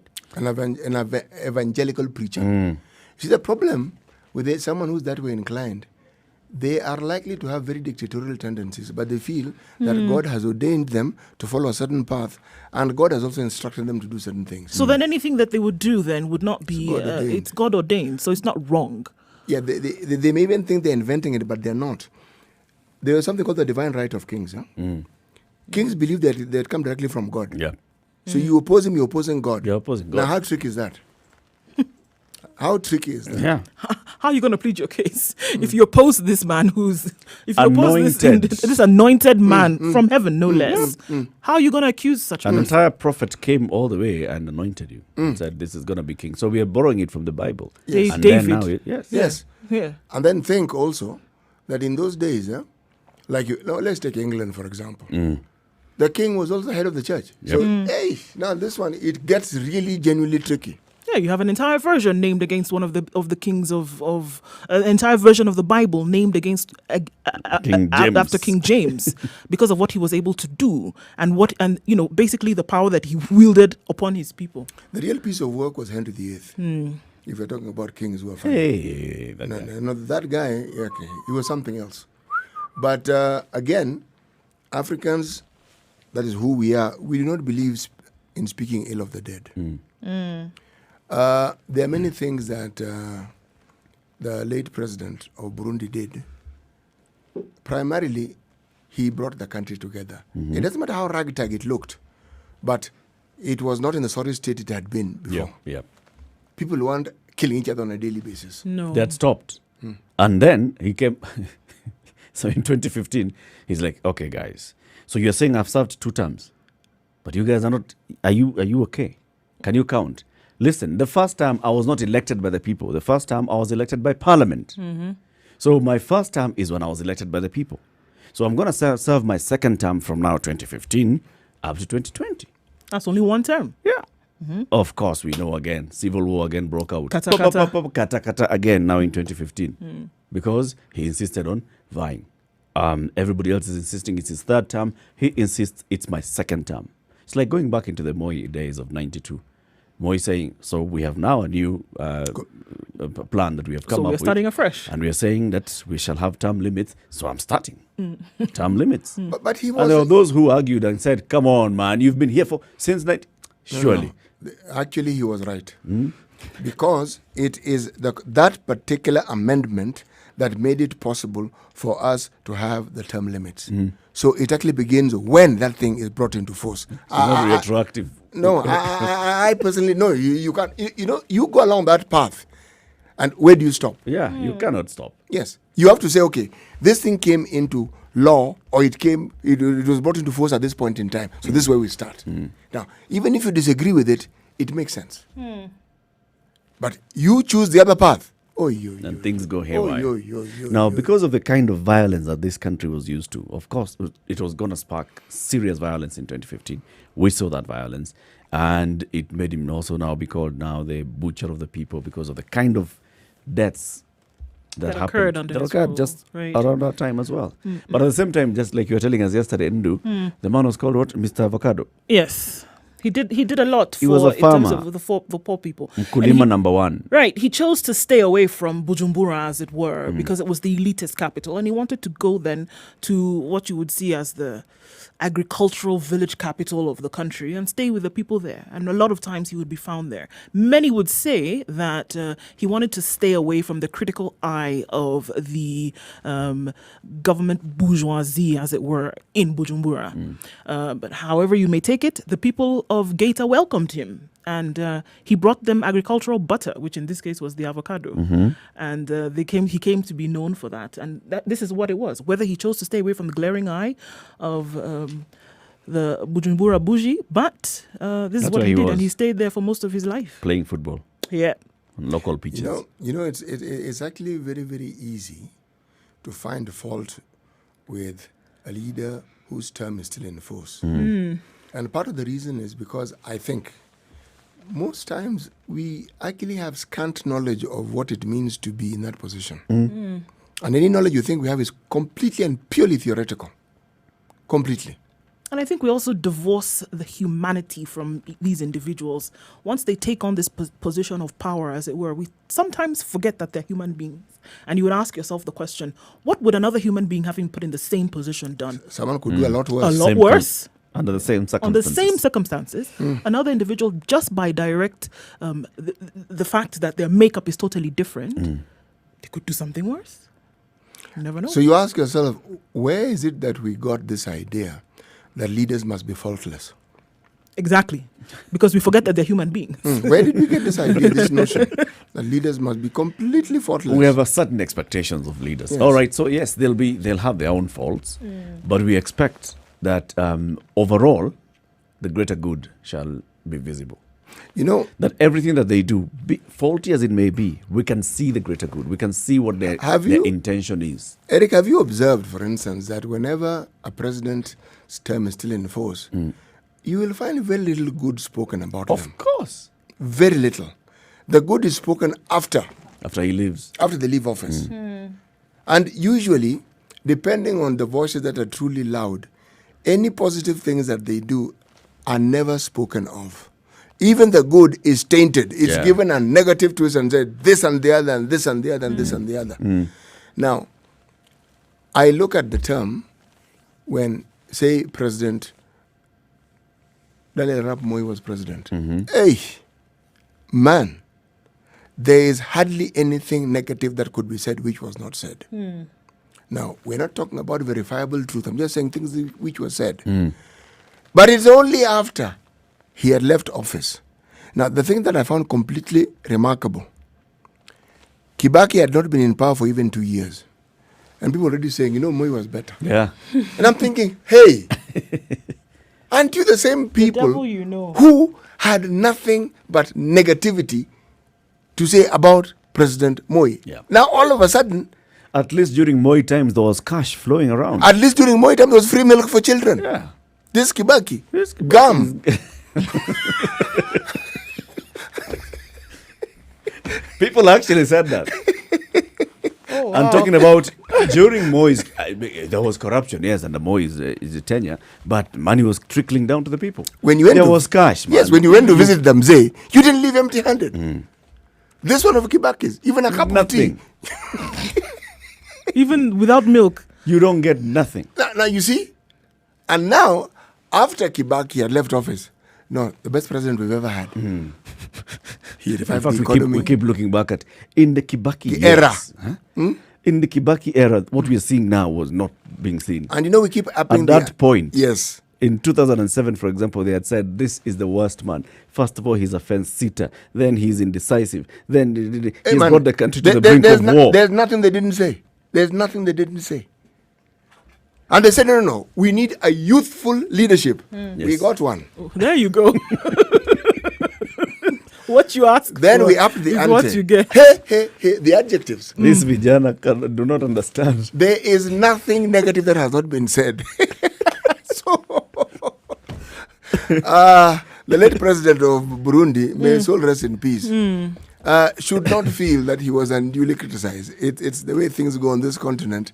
When you're in power, we will not praise you, even if you change our lives irreversibly. We'll find fault with you, or we'll look for that fault. And now that he's dead also, there are some voices that feel now they have the opportunity to speak out. Yes. And speak ill of the man. In fact, now say, we want to point out what he did to our country and for our country. Remember, it's the same kind of conversation we had when Zimbabwe's President Robert Mugabe died. There were people who came out to say, this man, surely, Tyrant of all tyrants. worst man to ever live. Well, it's the nature of things. That's how things are. We shall look back at the 15 years of Pierre Nkurunziza, and he'll go down in history. He was the president of Burundi. Whatever happened during his tenure will also be scrutinized by history. 10 minutes to 8. This is a situation of Kenya's biggest conversation.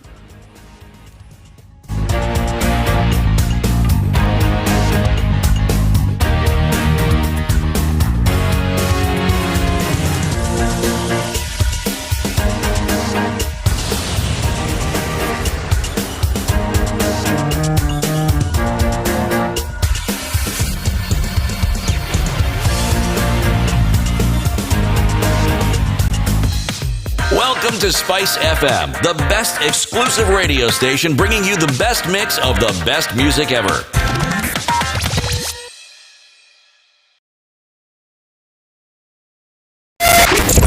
.9 Spice FM, Mombasa. Sugar and spice and everything Hey, nice. 10 to 8. Everything nice. Yatani is like to add Spice more pain FM. already suffering Kenyans. That's a heading on the page. Mature, intelligent talk every morning. Spice up yourself. Page 2, page 3, page 4, page 5 of budget.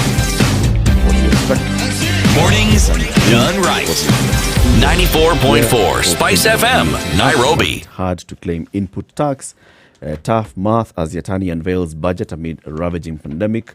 We look up to the CS with a lot of hope despite the current gloom. That's what some traders are saying. Leaders are warning on the tax on keg beer will hurt farmers.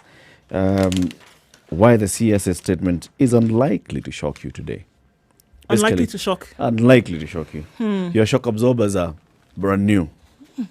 So let him bring it on. Bring it. Either brand new or they're worn out and you're able to take any kind of shock and you just keep going like a tire that is already on its steel. So, I mean, really. We present this thing as though it's the baby and the problem of the minister in charge. The people who churn out these things is not the minister. No. No.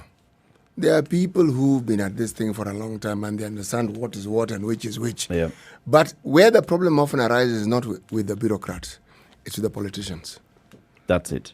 Yes. Because our budgeting, it will be foolhardy and very naive of us to assume that it isn't politically motivated or influenced. It is. And that's where the problem may arise. And it's just from that point where, Mochinga was telling us yesterday, the promise, you make a promise politically, and then you come into office and you want to live up to that because you want to deliver on your promise. And then you're meeting bureaucrats and you're telling them, look, I don't care. This is what I told people. So we're going to fulfill. We are going to fulfill it. However we're going to do it, break an arm, throw it off, it doesn't really matter. Yeah. Cut off something to make it happen. And your promise Make it was not, happen. I'm going to fuata nyayo, I'm going to complete what I'd started. It's, I'm going to start my own. That's a bigger problem. Every new administration comes in and you want to bring in your own project, one that's going to be associated with you. CT Muga Dormitory. You know, if that were the only thing that our politicians were pursuing, then we would be fine. The only problem is that dormitory, which is essentially 2 rooms, when you look at the cost, you will realize you could have built a block of flats with 4 stories. Right. That's where the problem arises. The money is gone, but it hasn't done what it would have. Because if you actually say, for instance, built that so-called 4-storied building or flats, what it means is you'd have used more material, you'd have employed more people. There are more people who would have had income that ordinarily they wouldn't have had. And the trickle-down effect that we like talking about would have occurred, okay? Over the period of time when this thing was being put up. But if it's just 1 room, 4 walls. Oh, by the way, if it's 2 rooms, it's 7 walls. It's only the first room that has 4. The other one has 3. Because it shares the 4th wall with this particular. Yeah. So we just call it 3 walls. There is 3 walls. Thereafter, just 3 walls, 3 walls, 3 walls. And the people you're going to employ to do this work. When we talk of employment and when you talk about economic stimulus, if you talk to someone who purports to understand economics, when they explain it, it's so beautiful to listen to. And it's actually logical. Somebody employs, they pay. Now, when you pay, the more people you have who receive money, the more money there is around to be spent. And it just keeps going on and on and on and on. Why do you think, for instance, public transport, or the matatus as we call them, these are not public transport, it's private business entities. Why do you think they have increased? Because there are more people who board them and there are more people who can afford. If they want enough people to afford them, there wouldn't be so many. There wouldn't be so many. Yes. And they also employ people. Now remember, it's not just the driver and the turn boy. When it comes to lunchtime, there are those who work in what you call squad. All right? Who, when you're taking a break and having lunch, they do say 1 route for you. They go to wherever it is, normally go and come back. And the turn boy also changes. The point is, it employs very many people.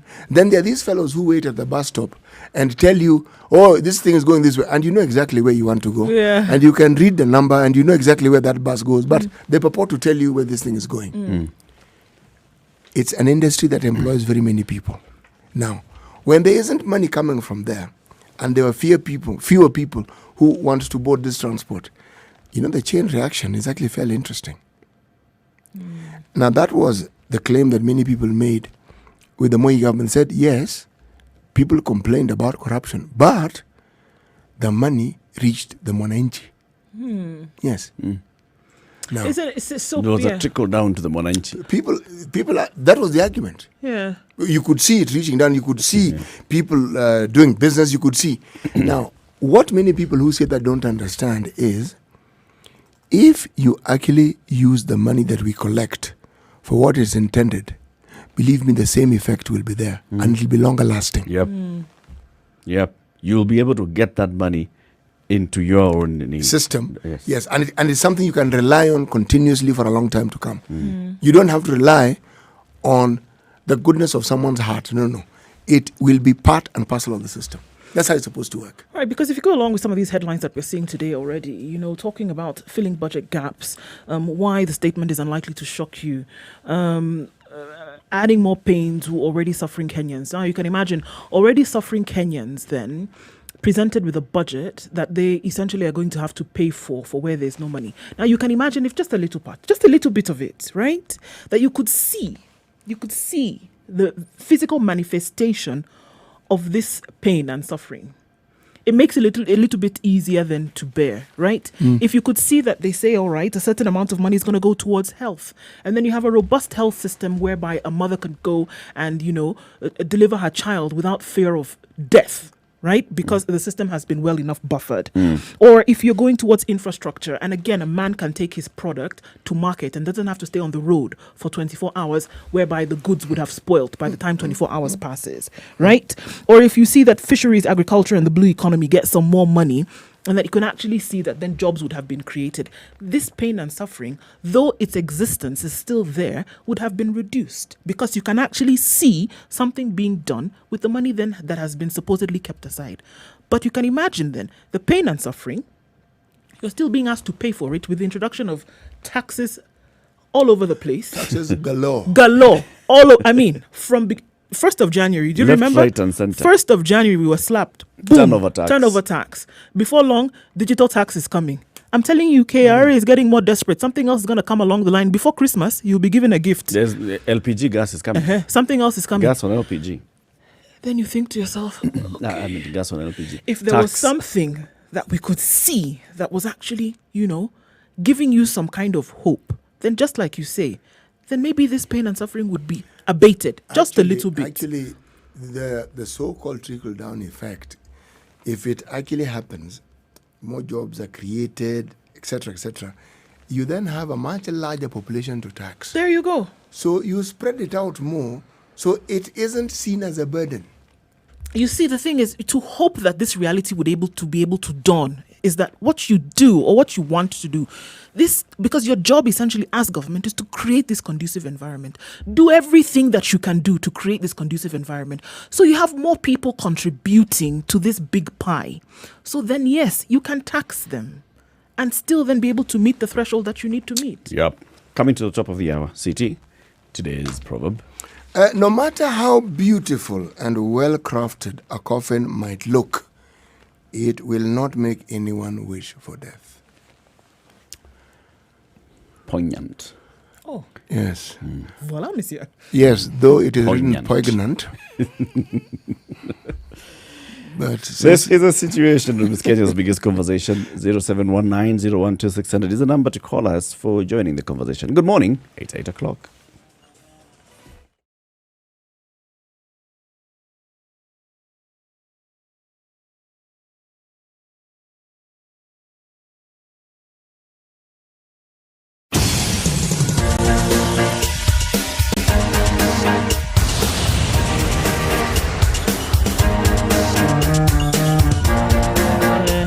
So it's looking a little bit better around most parts. It's slow traffic though on Thika Road heading from Utali towards town. Thika Road is breathing life back into the city as it were, and everybody seems to be on this road today. There's still traffic outbound on Mombasa Road, and that's heading towards Daystar University. There is a roadblock there, so it begs the question, where are folks going? And that's a problem that we see this morning.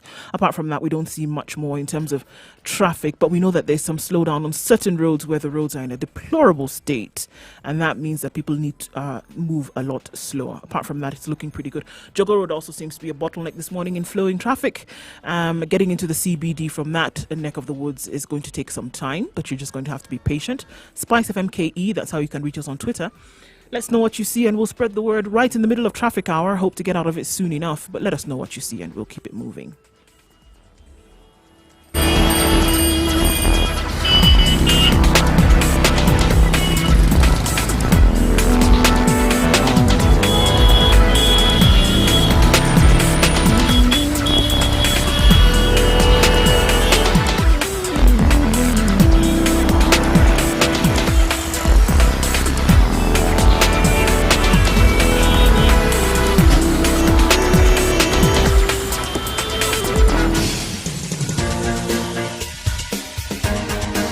This is The Situation Room, the home of hard-hitting political commentary and penetrating insights about the state of the nation. This is a talk radio experience like no other. The Situation Room, a place for hard truths, debates, and elevated conversations. The Situation Room, witty, political, engaging, deep, controversial. In the room, we have C.T. Muga, researcher, academic, seasoned political observer, a fountain Good morning, of wisdom Malindi, in these politically uncertain 97.7, times. Nyeri 90.9, Eldoret 96.7, Nakuru 96.0, 102.5, Kisumu, Mombasa, Mwambaje 87.9, 94.4 in Nairobi. Thank you very much for tuning in to The Situation Room, Kenya's biggest conversation. We want to look at what we expect to hear from Ukur Yatani this afternoon. He's going to be presenting a budget of 3.2 trillion shillings. For a long time, we were expecting, we were expecting on the finance bill, it was going to be 2.7 trillion. And then that has now gone up.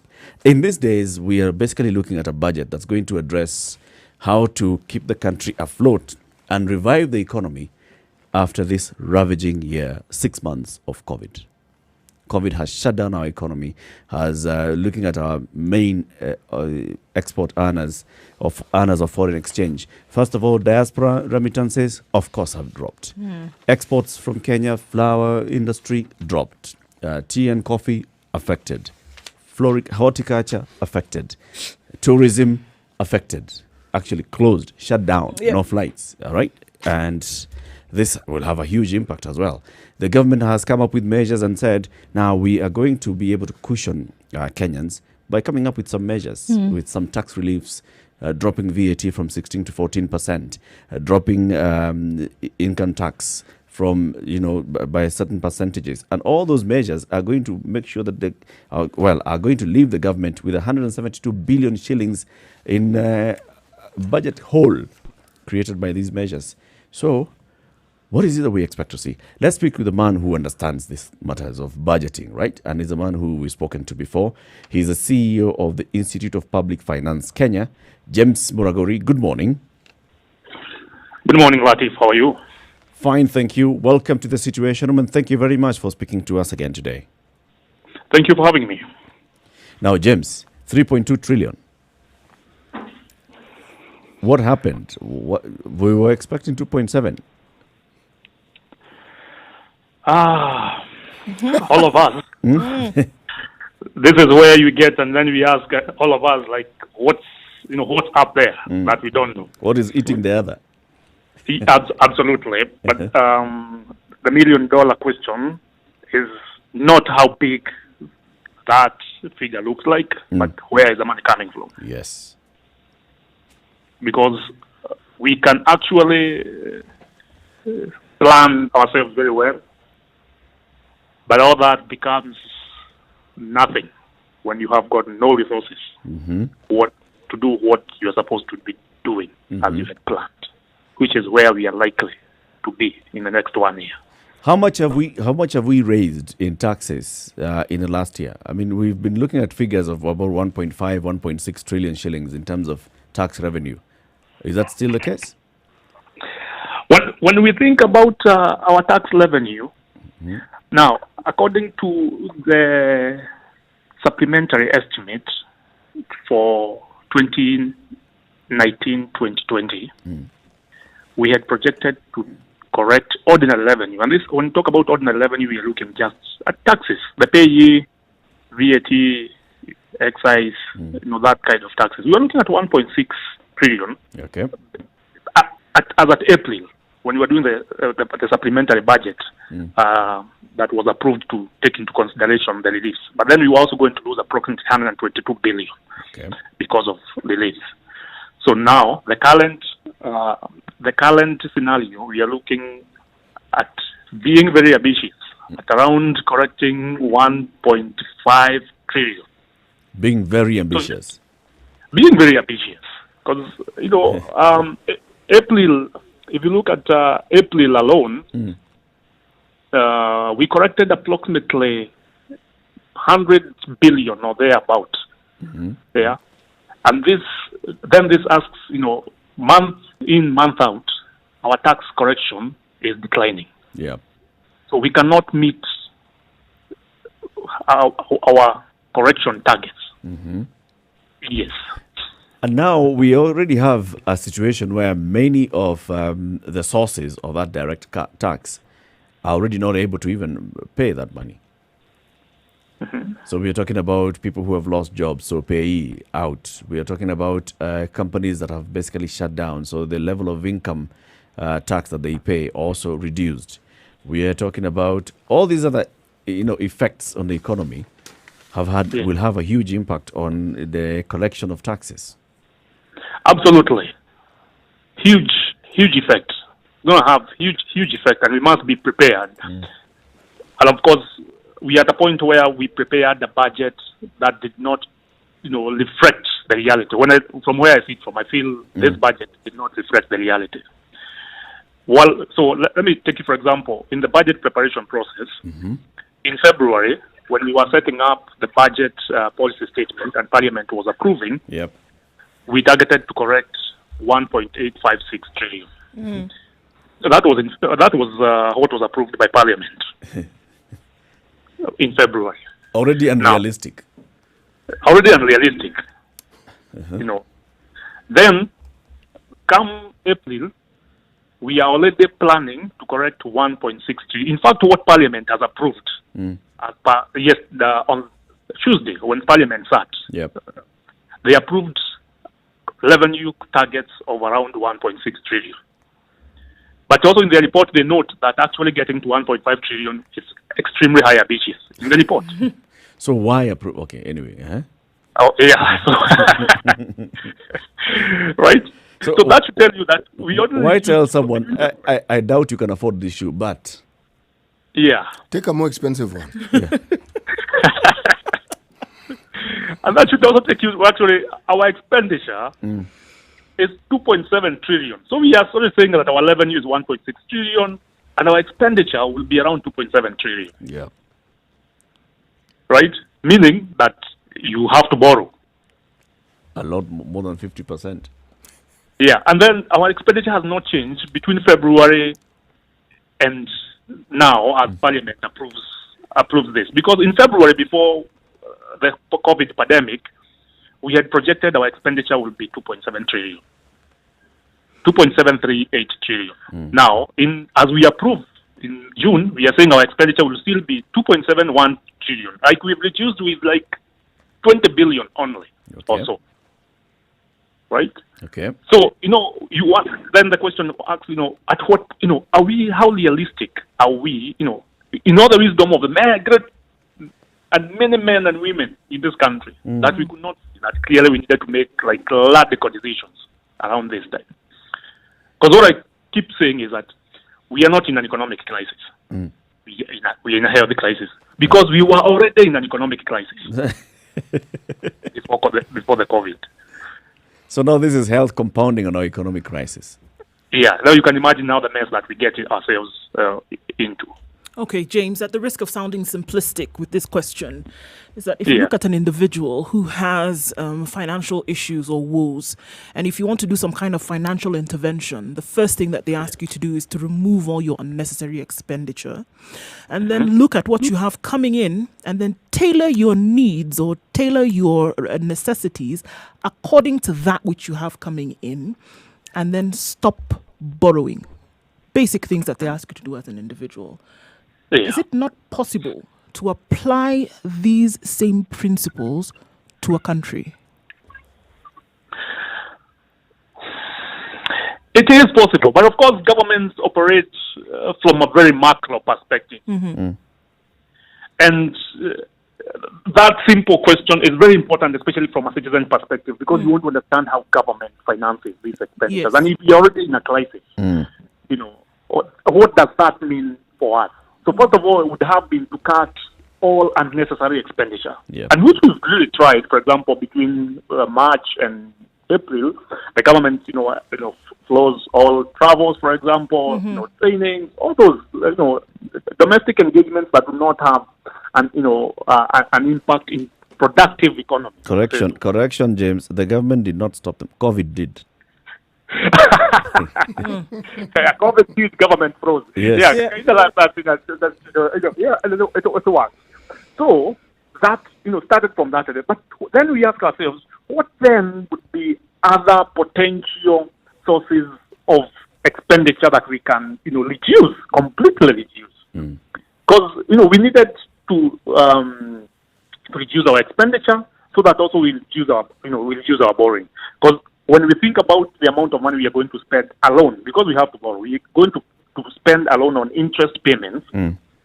We are looking public debt service expense alone around 900 billion. So we are going to correct less than 1.5 trillion. And 900 billion goes to debt. Absolutely. It sounds really close to a trillion, that one, huh? Yeah, like round up to the nearest 10. It's a trillion. Out of every 15 bob, you need 9 shillings goes to pay debt. Absolutely. Now you can imagine where we are. So and acknowledging the CS Finance, of course, when he took over, he acknowledged that we actually were in a crisis.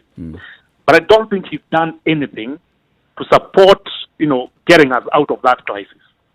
Because I would have wanted to see from where I sit that we, not to sound very simplistic from a public finance perspective, but radical measures, for example. And these radical measures would include, like we were going to get into a firefighting mode. We know we are burning. Where is the fire brigade? Where are the men and women who are going to go up the ladder to pull out the fire on the 16th floor? And this would demand, like, we were going to completely look at what is necessary expenditure. Yeah. We know if a building is not falling, why do we have to repaint it in this financial year? True. That for me would have been the question. Yeah. I mean, I know I have an office, but because the office is not falling apart, structurally it's fit, sound. it's not leaking, Yeah. then I don't have to put a new coat of paint. So that expenditure would be out. Because if you find the paid buildings and management, maintenance, it's also a huge cost of public expenditure. And, when you take across the country for 7 counties, for example, and I'm taking the national government component of it, you start asking, which are these buildings, we are picking up. I would have expected, for example, our parliamentarians to say, we understand we are in a crisis, and CDF requires that we take some 2% of ordinary national expenditure from the ordinary, like 41 billion. We are going to cut this to 20 billion so that this money can help reduce our. But in politics, that's completely different arithmetic. Because we want to be the billboard, for example, and stuff like that. Actually, the argument will be, look at CDF as a development fund. That's it. You're right. You don't want to reduce the development. Exactly, but cut you're going to everything build, else. but don't cut development. But development is going to do classes for children who are not there, Yep. who are not in school. That's what I wanted to look. So you're asking, this development, where can we take this money? Probably we need to buy more PPEs, more protective equipment for health workers. Yes. Because we are saying, the president and the council of governors, for example, they met and they said we want 30,500 isolation beds. But no one told us how much it's going to cost us or where the money is going to come from. Yeah. Right. And because Parliament has already made a decision, and of course now my desire is for example, Kenyans to understand that the point where we are, the ship has already left the harbor. It's gone. So even today, we will be busy discussing the budget, but there's nothing that the CS for Finance can do to change anything. It's Because done. it's already approved in Parliament. It's done. Parliament has the final say on the budget. And because we adopted the report of the Budget Committee, it's now sealed. We are waiting for what we call the appropriation bill, the law, for the president to sign. On how the money just starts getting spent. Now, from 1st of July, how do we start spending the money? So nothing can change between now and 1st of July. It's done. So but the PS will come today in the afternoon and make pronouncements. So and this is... go ahead. It's an exercise. It's a tradition. Let me say like now where we are. It's a tradition to conform with the rest of the East Africa countries. Because initially all the countries used to present the budgets on the same day for purpose of tax harmonization. Yeah. So that no country takes advantage of the other in terms of tax. For example, now we reduce our tax to 14, then during the budget day, Uganda has late. Then everyone comes to shop in Kenya because of the cost. So that was the purpose of that budget speech being led the same day. But now, sometime last year, the High Court, and it was a public interest case that went to court, and it was decided that you cannot be presenting a budget that has got no revenue. You present your budget and say this is where my money is going to come from. At the same time. At the same time. So now, and Parliament amended the Public Finance Management Act to enable the finance bill, the finance bill to come to Parliament the same day with the budget estimates, and that's on 30th of April. So we got all our tax projections and measures on 30th of April. So our budget was done on 30th of April, basically. Yes, on 30th of April, we were like done. We knew what this was coming to do. So Parliament has just been doing public participation. They have done public participation and allocated some bit of 95 billion from public participation. They went across. They called for public participation across 12 counties, and also institutions like the Institute of Public Finance, the International Budget Partnership. We came together, brought about people on a Zoom conversation and convened and discussed the budget and submitted to Parliament. So that is it. And the Parliament have made a decision that we had from citizens. Now, they also called the ministers to come and defend their budget. Yeah. Everyone came and defended their budget. They also incorporated, for example, the stimulus program, the 57.3 billion or thereabout by the president. And that's how have been adopted. So now we're waiting for the speech now for it's for me it's a citizen awareness exercise in the afternoon. So the speech is just a formality. It's a formality, But and then, which is very important. Yeah. explain to me, James. Up until this morning, or well, up until late afternoon yesterday, I had not heard the figure 3.2 trillion. Uh-huh. I had heard the figure 2.7 trillion. Yeah. Now, if everything had gone to Parliament on the 30th of April, Yeah. how come we're not hearing the 3.2? The 3.2 trillion. Now, the 3.2 trillion, now you'll consider that, alone, we have the current expenditure around 1.8 trillion. Then you have development expenditure of approximately 584 billion. And development expenditure will include conditional transfers to county governments. That alone will take us to around 2.3 trillion. Yeah. Right? Now, on top of that is debt. 900 billion. Oh. Okay. Right? Oh. But I think, you see, I hope we are together now. Right. James, I have to. Go ahead. I have to ask, though, if this is something that seems that by the time the rest of the country is hearing about it, the decision had already been made, the processes had already been followed through, and then we see a number that, has increased by just, a paltry 500 billion by this morning.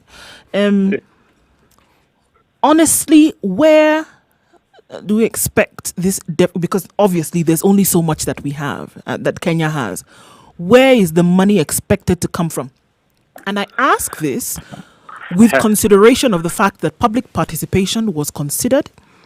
Yeah. Parliament did the tick box exercise as they should have, and then it went through.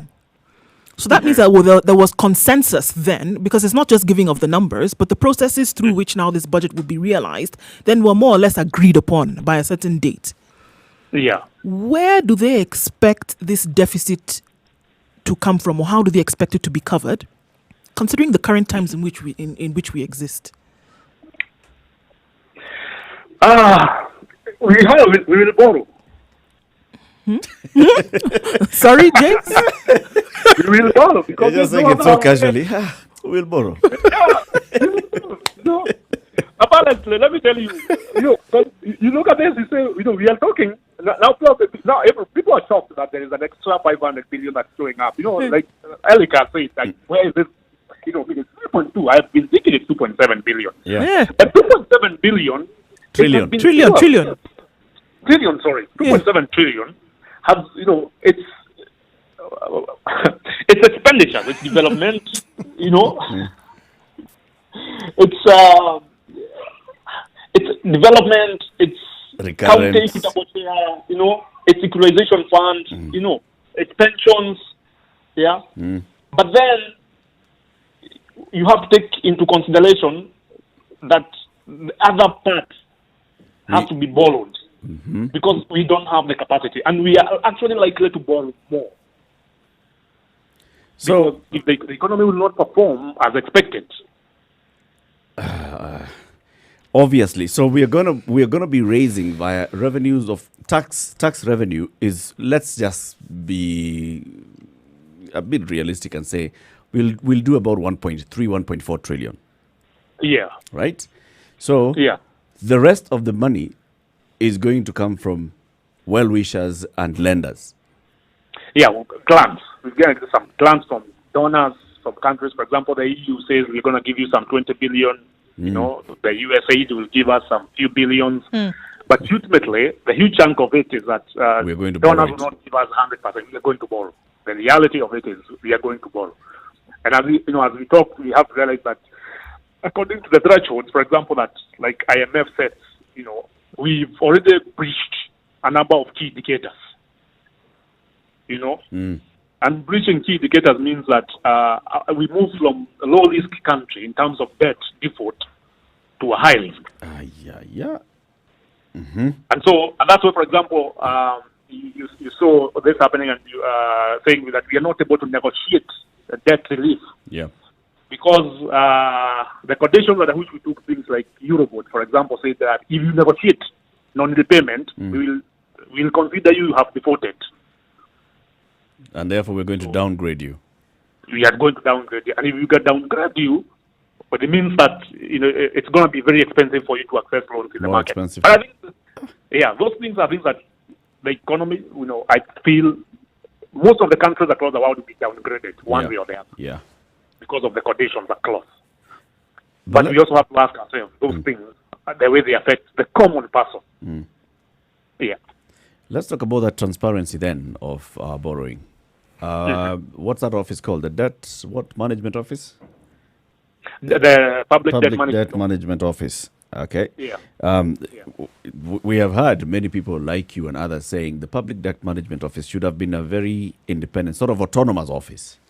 Yes. But it's still here, controlled by the National Treasury. It's not well-resourced. It does not even have enough people.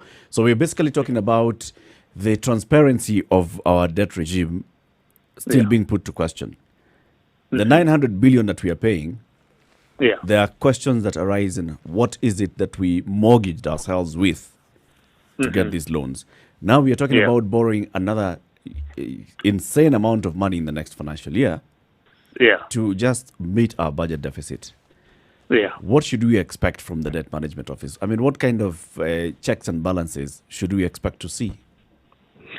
Now, the debt management office, which is relatively, new office, I think for me is, Parliament has to strongly come out to support the office itself. Try and separate it. From, insulate it from the politics, the normal politics of, let's say, Treasury for that case. Okay. So that they can be able to give an independent opinion, right? It's, for example, you're in a point, let me give you a classic example of the Commission for Revenue Allocation that makes decision on how money is split makes recommendation on splitting money between national government and county government. Yes. It's a very independent office. Yeah. It makes a recommendation and says counties, for example, should not be getting 316 billion, they should be getting 400 billion. Right? We know it's there in public. When it goes to the Senate, now we understand now that's a different level of politics, for example, because politicians have to do their trading. Yeah. But clearly we know that independently, for counties to function effectively, the money they are being allocated is not the money they should be allocated. Yeah. That's a scenario that we know, that we would want to see, that the public debt management office being insulated from. That they can tell us clearly and tell us that we should not be borrowing this money. Yeah. We should borrow this money. And then they leave, because the decision to borrow is a parliamentary decision. They leave it to Parliament. If Parliament decides to authorize more, then we can put the blame to Parliament. On Parliament, yes. It's Parliament. But right now, as it is, the debt office is hidden somewhere within Treasury. So we take this all decision that's being made and we say, it's not our Treasury, but we know the law of the debt office. Yeah. Because the technocrats there, great men and women who are seated in those offices and who we have the pleasure of interacting with. But why do we keep calling these people great men and women all the time, and yet we still keep questioning their decisions? I mean, we've got to strike a balance here and say, look, if every year we are questioning their decision, we are saying here, it's not. Let's not blame squarely. Let's not lay the blame squarely on Ukuri Atani. Let's say that the officers in the National Treasury are the ones who've told him, look, let's present a budget of 3.2 trillion shillings this year. Let us raise our revenue projections to 1.8 trillion shillings, knowing full well that we are never going to be able to reach this. They're the same brilliant men and women who have been borrowing left, right, and center. Why do we still want to keep them brilliant? Call them. Civil servants, like this is why I'm saying these are great guys, is because these guys have not changed from the Kibaki government, for example. They are still the people who are running our economy when President Kibaki was in charge. But years later, because they are still the same people who are there, it's very right that we ask. But the greatness when our economy moved has not changed. So we are asking, What changed? The reason why we're in a crisis is the politics. It's Okay. poor politics. It's bad politics. Because, for example, when we said we wanted to deal with the big four agendas, we've not allocated. So we come, in politics and we say, we're going to have these four agendas is what we're going to pursue. Yeah. But we have not costed them, Yeah. for example. Yeah. We did not cost. We just thought this was going to be popular. But also we understand that the reason why we're in a crisis is because it's not about the civil servants. Yeah. It's about the externalities and having what we call a contractor-driven budget. Uh-huh. So Yes. because I'm a contractor and I have seen there's a potential that we can do a load on top of Spice FM offices, I go and deal with my political class, and then we agree that actually there is need for us to do that load on top of that office. So we have to compensate Spice FM in the first place. Yes. But I'm also the person who owns Spice FM, so I know. It's yours. Right? Yeah. So it's not that the country needed that load on top of Spice FM, for example. It's James who needed money. It's James who needed money. And because I am able to pull my clout within the system, then I affect. And this also, it's one form of increasing inequalities in the country. Because potentially, once I recoup my investment of the building I built, there are some people who relied on Spice FM being a functional institution. Yes. Now they are jobless. Yep. They've got no livelihood. So we push them more into poverty. And considering our last census report indicated that probably some 12 million households live below poverty line. I mean, that's a huge chunk of Kenyans. That's 6% of Kenyans. Yep. And that's why you see our budget. So it's not about the civil servants. It's about the externalities. And this is what we need to. How do we isolate the debt office? How do we isolate the budget office? And remember, our national treasury is the police, the judge, and the executioner. It's That's what everything. we also need to understand. It's everything. So the Because blame here then moves from the National Treasury and goes up to Harambee House and up to State House. Yeah. I mean, it's a politics. We're going to pick it up and say it's a politics. And politics will run across, including Parliament itself. Parliament cannot institute itself Yep. because they are a representative of the people, and they can't be able to question that. And if they don't question, then it becomes extremely very difficult for an ordinary citizen to question that. James, let me ask you a question. Hypothetically speaking, purely hypothetically speaking, how could we get out of this quagmire that we're in? Change the politician. First of all, no, we have to accept. Does the political class see that we are in a problem? If they don't see that we are in a problem, then it becomes extremely very difficult. We have to make radical decisions, and we have to take very painful decisions. In the coming few days, I mean, we are not very far off from a crumbling economy. Let me tell you. What kind of pain We already- are we expecting to take? Including, for example, civil servants retrenchment. What's our level of wage bill at the national level? It's inevitable. And for example, we foresee, our pension bill is increasing. It's now you're talking 119 billion every year. That's moved just 3-4 years ago from 90 billion. Now 119 billion. It's going to increase further. Those are some of the painful decisions that have to be made. But if we start from that first point that you said, let's question whether the political class can see whether we're in a problem. I think let's take a break. First of all, take a breather, take a look at weather and traffic, and then we'll begin from there. Because the question that City has asked is actually now the main part of this conversation.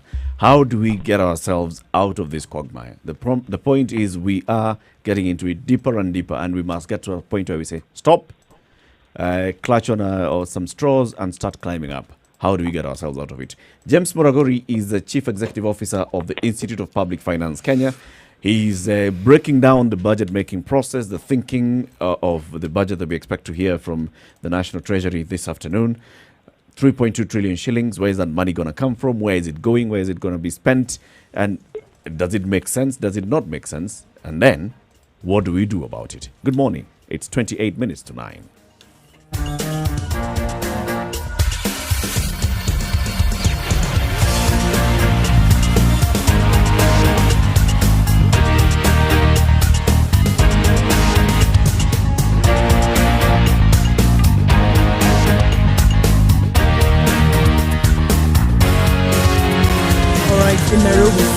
degrees, partly cloudy conditions, likely preparing for an afternoon of rain with highs of 24. In Nyeri, it's taking us to highs of 23 with showers later on in the day. Nakuru at 16 degrees, partly cloudy conditions with highs of 23 and rain in the afternoon. Looking into Eldoret, it's mostly sunny at 14 degrees, highs of 21.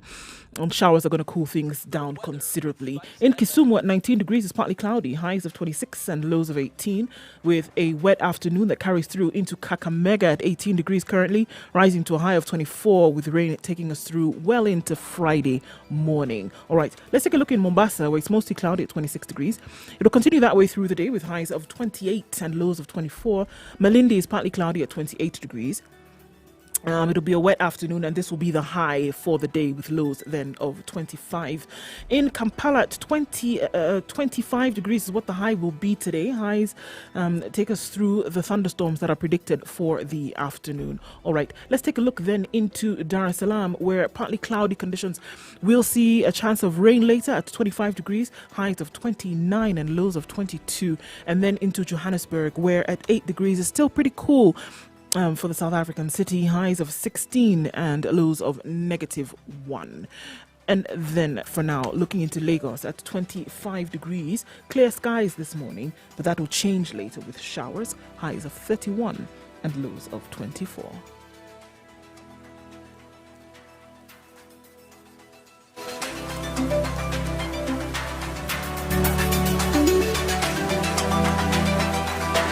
All right, heavy traffic along Waiyaki Way due to the huge potholes and rough road all the way from the 87, where the construction still continues, and then down then through to the Westlands roundabout. So this is a problem. It's heavy. It's moving very, very slowly this morning. All right, taking a look then at the Muthaiga service lane on Thika Road. It's a no-go zone, so you can't use that for now because you're not going to get out. Anybody joining the service lane coming from Muthaiga, then trying to access the greater superhighway, it's going to be a bit of a problem right now.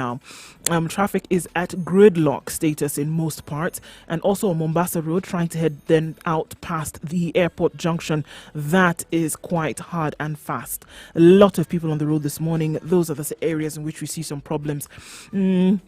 We still had some issues along Jogo Road, leading then into the city centre. It's not too bad, but it's moving slowly, and that's what we see for now. If it does change, we'll let you know. Spice FMKE on Twitter. This is the middle of traffic hour. Should you see anything we should know about, don't hesitate to let us know, and we'll spread the word.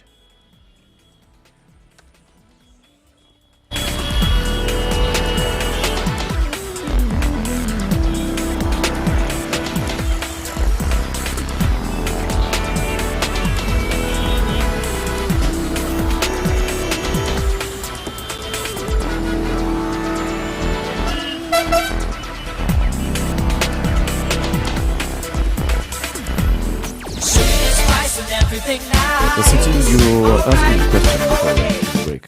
Yes. And this is how we get out of this. How do we get out of this quagmire? Why? Because if there's a process of getting us into the quagmire, and it's people who understand financing who have helped to get us into that quagmire, surely they must understand where it is that they may have gone wrong and what can be done to remedy the situation. Just basic logical thinking. So they are the same ones who have the solution. They ought to have the solution. That's why I said purely hypothetical. Yes, this one gives you the freedom to say all manner of things without it being imputed that you're actually trying to point fingers at individuals. So, right. Hypothetically speaking. And James, you started by saying that the first thing that we do is ask ourselves, does the political class accept that we are in a problem, right? Absolutely.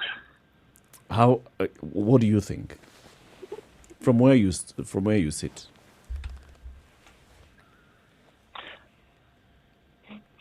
Now,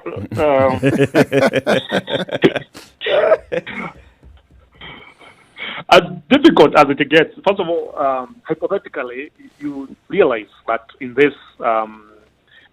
budget, for example, with good intentions, withstanding, we have a new set of programs that have been introduced and funding, like Nairobi Metropolitan Services. Yep. A brilliant idea to improve, the conditions within the city, and we have allocated 28 billion. Mm-hmm. But 28 billion, we've also not asked that Nairobi County itself, under the equitable share, is also going to receive approximately another 15 billion. So there is duplication of that. You see, so when you look hypothetically, you say, now why do we first of all probably have to rationalize and ask those two institutions? Both of them will have a combined budget of this much. Approximately 42 billion. However, we know on every year, and that one we've not considered the own source revenue for Nairobi County. Because Nairobi County also collects its revenue. So if you look at Nairobi County for the functions under which it's been delegated by the Constitution, we'll have approximately 50 to 52 billion to spend within the next 1 year. So we're asking, we know Nairobi to run functionally, based on the previous financial years, they've been spending approximately 25 to 28 billion. Yep. So where is exactly the next 25 billion going to go? So why are we doubling it? Absolutely. Because that's the question. Before we allocate those resources, we should have asked where are we going to take, where are these resources going to come from? Because once Parliament makes that appropriation, you cannot move that until you go back to Parliament and tell Parliament, we seek authority to move this money from this vote head to this vote head. But at that point, you'll have already denied probably building a kitty for SMEs that are struggling because they could not be allocated that money. It was already allocated. Do they know this, James? Do they know this? Because it seems to me, because if it can be so easy to figure out, even before the fact that this is the way it is supposed to be, and you sit in that position whereby certain questions should have been asked and answered before the process then takes place, then I'm forced to ask that do they know this in terms of what they should have done, in terms of questions that should have been asked, or the process having been seen from end to end? Do they know this? And then going further, if we're putting individuals in these positions who maybe don't know or choose not to follow the practice or process, then why do we continually put that responsibility on their shoulders? Hypothetically, I can't breathe. That statement has been synonymous with us, for a long time. So you have people, or you have a system that has put its knee on your neck. But intentionally, is to ensure that you can't breathe, you can't talk. And so we are allocating these resources with who in mind? Is it service delivery in mind? Is it rewards to political cronyism in mind? Those are the fundamental questions that we need to ask. Is the intention, really for the purpose at which should be as envisioned is the intention noble? Absolutely. That's the question. So the political class will make this decision, right? And they'll come up and say, all right, let's create the NMS. Let's make sure that we resource it adequately.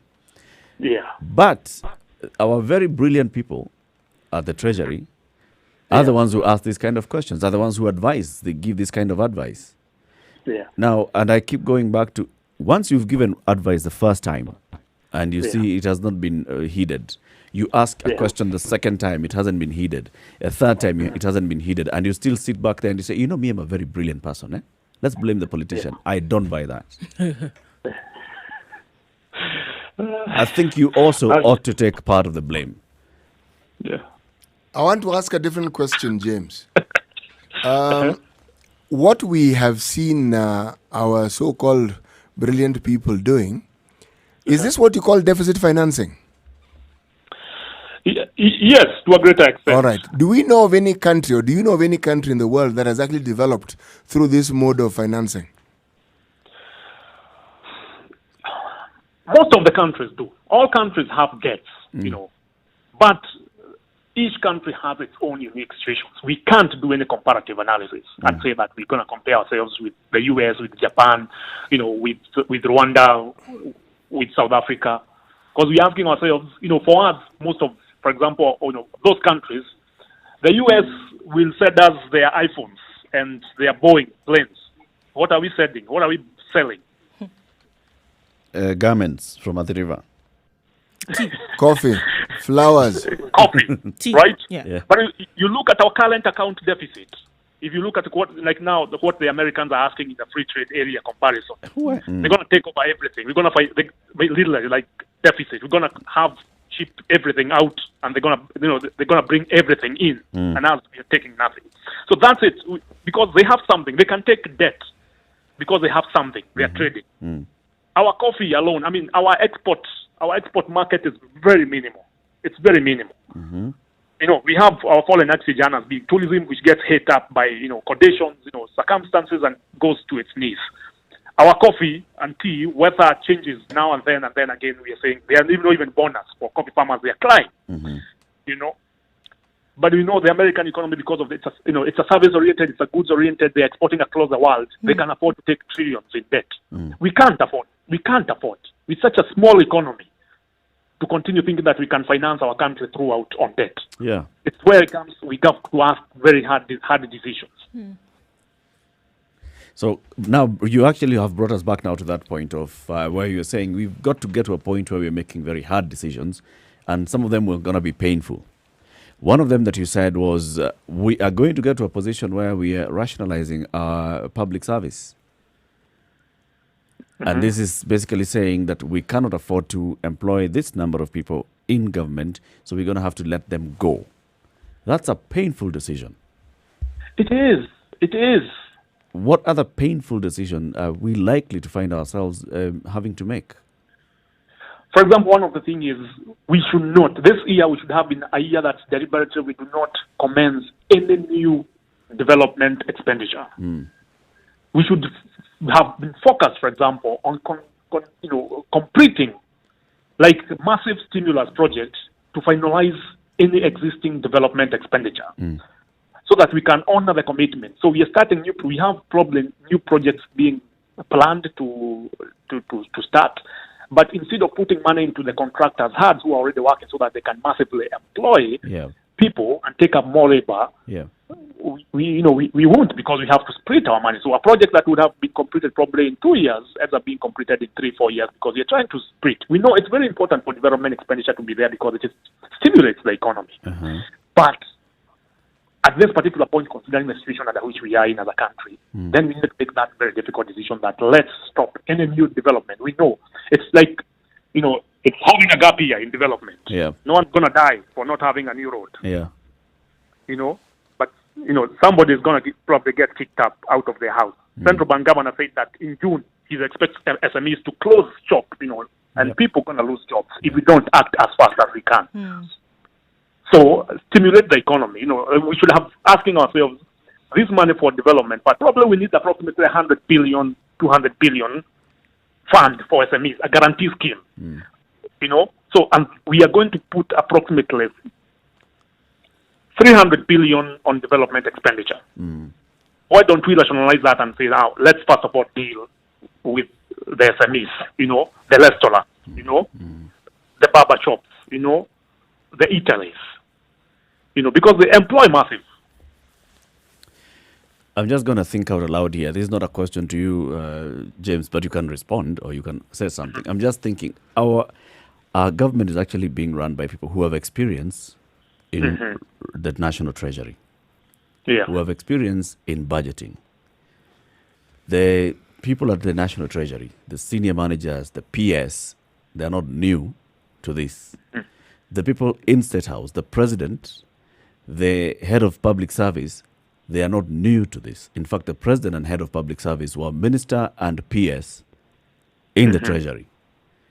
So when we now say that political decision making is impacting on the decisions that would make sense, I'm getting a bit lost. I'm wondering, where is the disconnect? Because there's a huge gap here. There's something that's not right. There's no way you can tell me that people who have run the treasury go to State House and then they're running the country as if they don't know how the treasury runs. Especially when we have an example of somebody else who had run the treasury and then went to become president, and we saw him doing a pretty good job of managing the economy.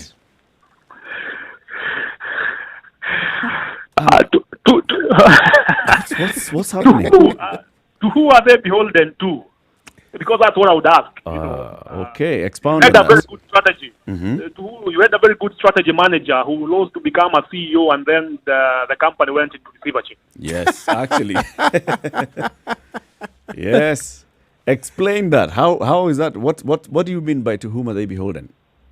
That's the thing, as political class has said, probably there could be, instances that they're not able to take adequate, control. Because it's a question of control. It's just, I will not take it, like a household. Let me say it's a corporation.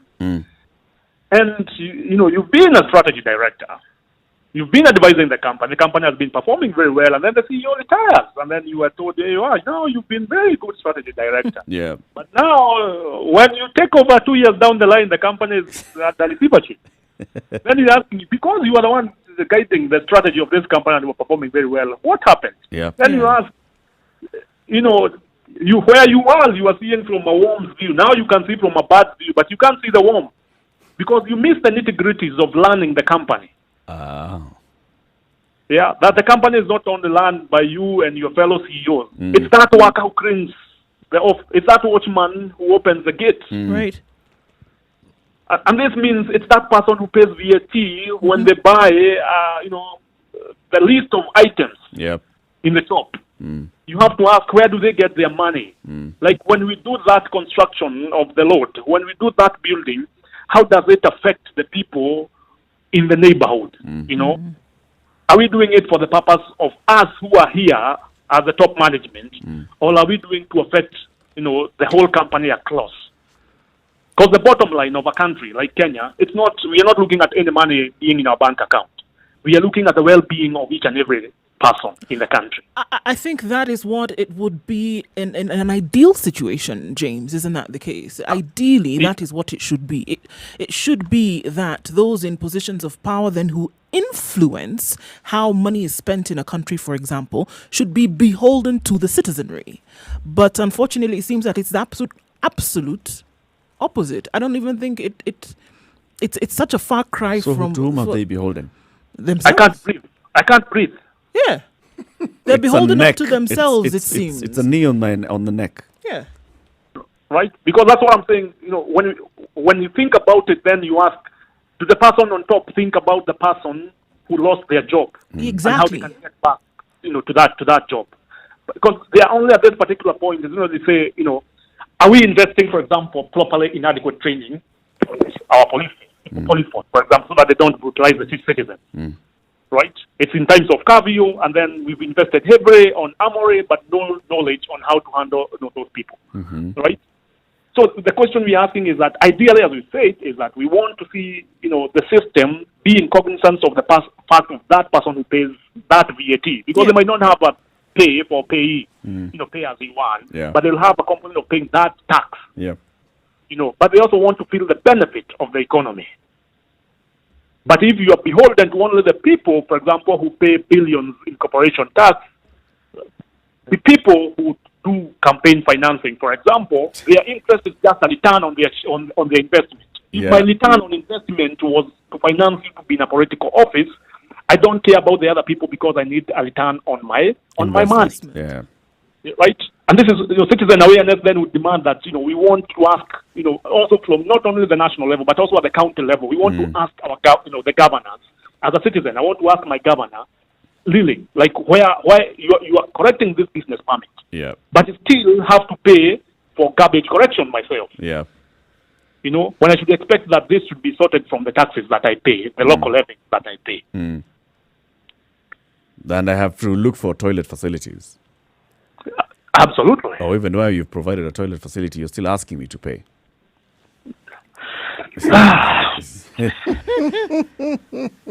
I do like what you're doing. You just get to a point where you're like, Yes. okay. And it cuts across. It cuts across in government. It's the same thing that we are saying when we work on programs. Like we're saying, okay, we are going to roll out a protocol called home-based care, and this is how it's going to. If you've not thought to the nitty-gritty, if you don't have the warm view, you cannot see that this is what it means by telling people stay at home. If you cannot see that this is the import of your decision, then it doesn't matter. You'll just have a very good paper, but it'll always become a cropper. It's just failing, because from the very beginning, you were not thinking about the people. What's going to give, James? Or what needs to give? You know, at some point, you hit the wall, and it's either you turn back and figure out what needs to happen so you don't hit the wall, or you push through the wall. So what is going to have to happen for this to change? Because unfortunately, I mean, we can look at it and we can lace it with some humor every now and then and say, all right, we'll borrow and we'll, get beyond it at some point. But it cannot continue like this year in, year out. Get to the point whereby you'll be on your knees and, the furthest you will then go is flat on your face. So what has got to give in order to turn this around? Let me first of all start. Alec had mentioned something very interesting about home-based care. But when the government is proposing home-based care, we also need to start thinking about unpaid care work, what that means. Uh-huh. And unpaid care work means that somebody has to stay at home. If we are nursing you as a COVID patient, as a family, somebody probably will not go to look for employment, to keep checking on you because you're in isolation and you need to be given food and to respond in case there is an emergency, in case the situation deteriorates. So that's unpaid care work. And it's a responsibility of government to start. I was asked to consider that, encourage people to consider home-based care, but there will be compensation because those who go to the hospital, the government in public facilities, government will be paying the hospital facilities. And we have these loans from World Bank and wherever in terms of managing our facilities. So incentivize that. Say if you go and you diagnose to be positive and you have to be in the house and your family is taking care of you, there is a paid. There's support. A cost. Yes, there's support. Yes, absolutely, because radically we have also to start asking and demanding more from government. Because we don't demand more from government, it assumes that we are okay. And remember, there's no government money. It's our money. It's our money. It's your money and money. So when you say, like, can you dedicate more money of that money to me, then it means that decision has to be made. On what needs to give? First of all, we've to accept that we are in a crisis. So right now we are in a health and an economic crisis. So we need to sort our health. Our budget, for example, I would have expected to see more of conditional grants going to counties in terms of health, in terms of prevention. Hospitals are complaining that people are not going to the hospital, meaning people are doing more preventive work. They are washing more hands, so there's no cholera, there's no diarrhea because people are washing hands. They're putting masks, and of course, plus the fear of corona. So if we did more public education and dedicate those resources, then we would keep our health system safe by not taking more people to the hospital, because we've been investing more on curative. We want to cure more people instead of preventing more people from getting sick. And corona has taught us that now we can actually prevent more people from getting sick instead of waiting for them to come so that we give them medicine.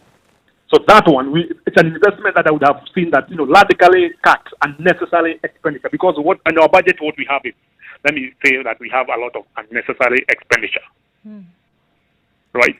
We need to ask ourselves, what are these necessary expenditures? Where is citizen action, for example? People, participation. And of course, we need to tell the National Treasury needs to do much more public participation out of Nairobi, because its public participation is enshrined in Nairobi, just here in Nairobi. AICC, and that's it. And then call for people to send emails, which is very good and very. James, in reality, is it really public participation? It's tokenism, public participation. Got it right, yes. So that's what needs to give. Cut unnecessary public expenditure. Face the hard truth. Face the hard truth. What are the unnecessary? Because you find, we got to a point where we have a contingency fund that's supposed to have a permanent capital of 10 billion. But when the corona showed up, there was no money. And there's a contingency fund. You see? Now, those are the things we're asking, that how secure, the buffer as a country that we can keep. And is that buffer enough? True. Do we have that counties need to ensure that their emergency funds are functional, and the emergency funds need to be reported on. True. And properly audited. James, thank you very much for speaking to us for the past 1 hour and breaking down this and helping us to understand the budget-making process and what we expect to see and what we expect as citizens to do as we go forward. What I'd like to ask you before you leave, do we as a country have reserves? Of what? We could have problems. Okay, James, you can say no. I understand. No. There's nothing like, there's nothing to buffer us as a country. Yeah. Our forex reserves, we have the forex reserves at the central bank, which covers some 4 or 5 months of, expenditure. That's just what we have in terms of forex. Yeah, and just managing our forex reserve. Boy.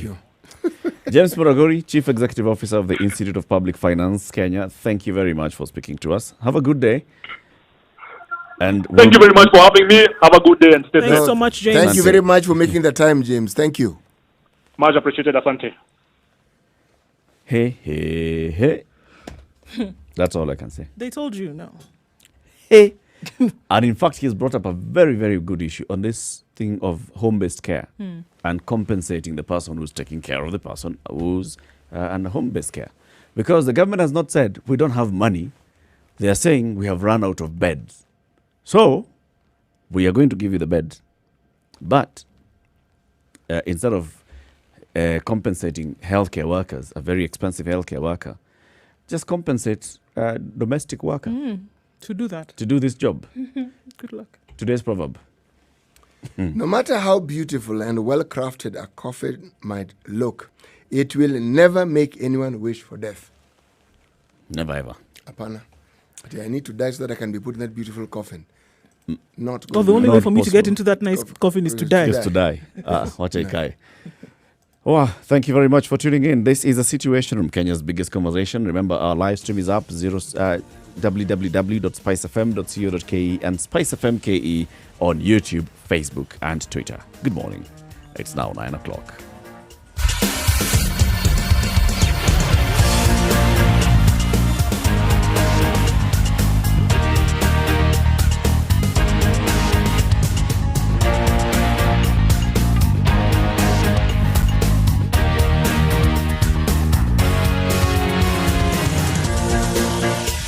All right, Mujidi Road in Westlands causing some problems this morning because it's in a terrible state, and that affects traffic as everybody has to go just a tad slower. Getting into the CBD is terrible this morning because there's traffic from all sides, from Westlands, from Uhuru Highway coming off Mombasa Road, from Thika Road, and so everybody is meeting in the CBD, and there's very little movement right around Harambee Avenue, joining to Moy Avenue, so the gridlock now has moved from major roads into the CBD. So voila, how is that for traffic? If you don't have to be there right now, don't. Coming off Mombasa Road is a lot easier than it was earlier. Thika Road as well, not so terrible, but it's moving a lot better than it was earlier. Spice FMKE on Twitter, that's how you can reach us in case you see something that we should share with everybody else. So take it easy while you do move.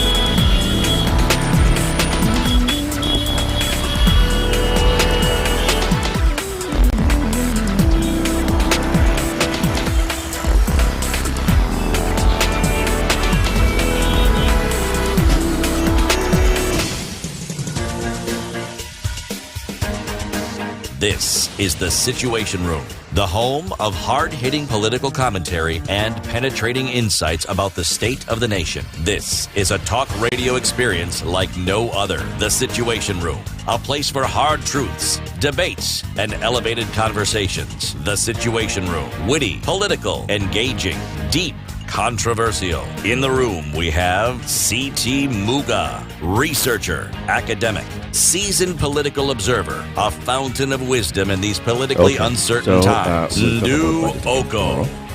After we hear what the CS for the National Treasury will say today. So we'll basically just come back here and ask ourselves, so now here we are, what happens? Anyway, for this time, now let's shift gears a little bit. There's a rights activist called Mutemi Wakema. Now, this Mutemi Wakema is at Mutemi Wakema on Twitter. And the day before yesterday, 4 days ago, he had tweeted, created a nice thread, some political education KE for for you to chew on this weekend.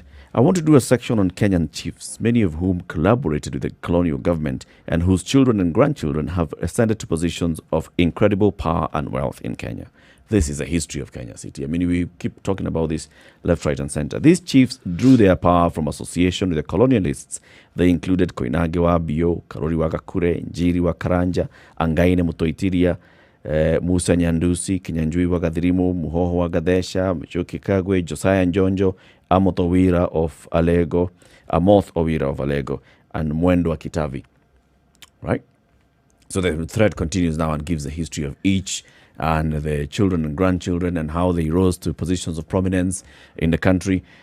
Apparently, this did not go down well with some quarters because this man was picked up from his home and he was taken to a police station, and there was a lot of push and pull with this, other rights activists now going to campaign for his release.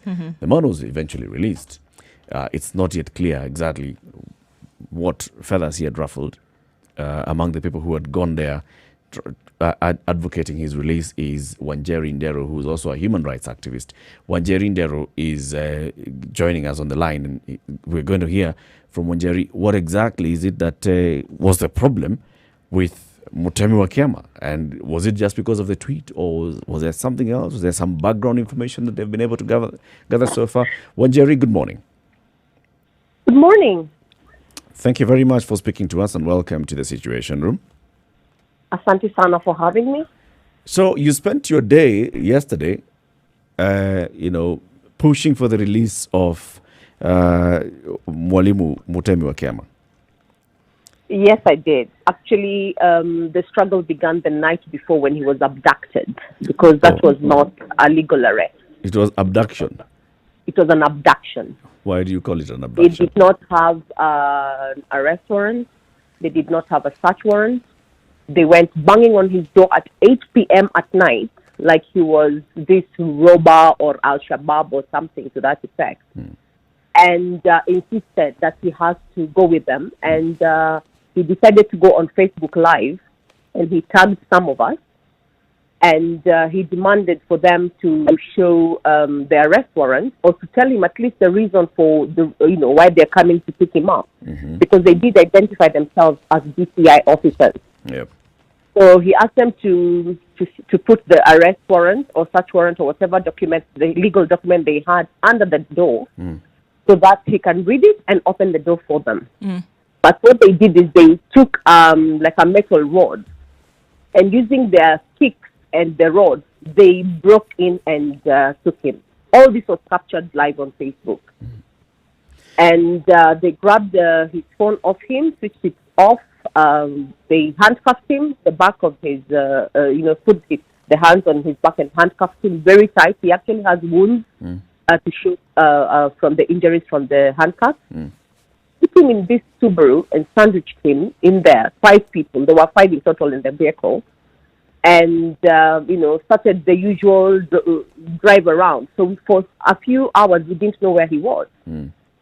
Until when I started the hashtag Release Kiama, and many more people came on board and realized that something was happening, and we started the noise online, is when eventually we got information that he was at Capitol Hill police station. That's where he eventually ended up. But at first they had taken him to Nairobi area.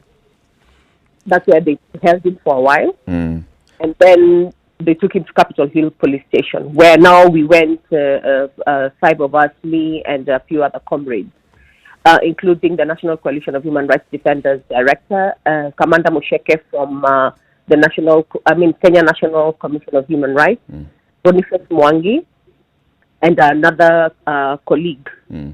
And we ended up there.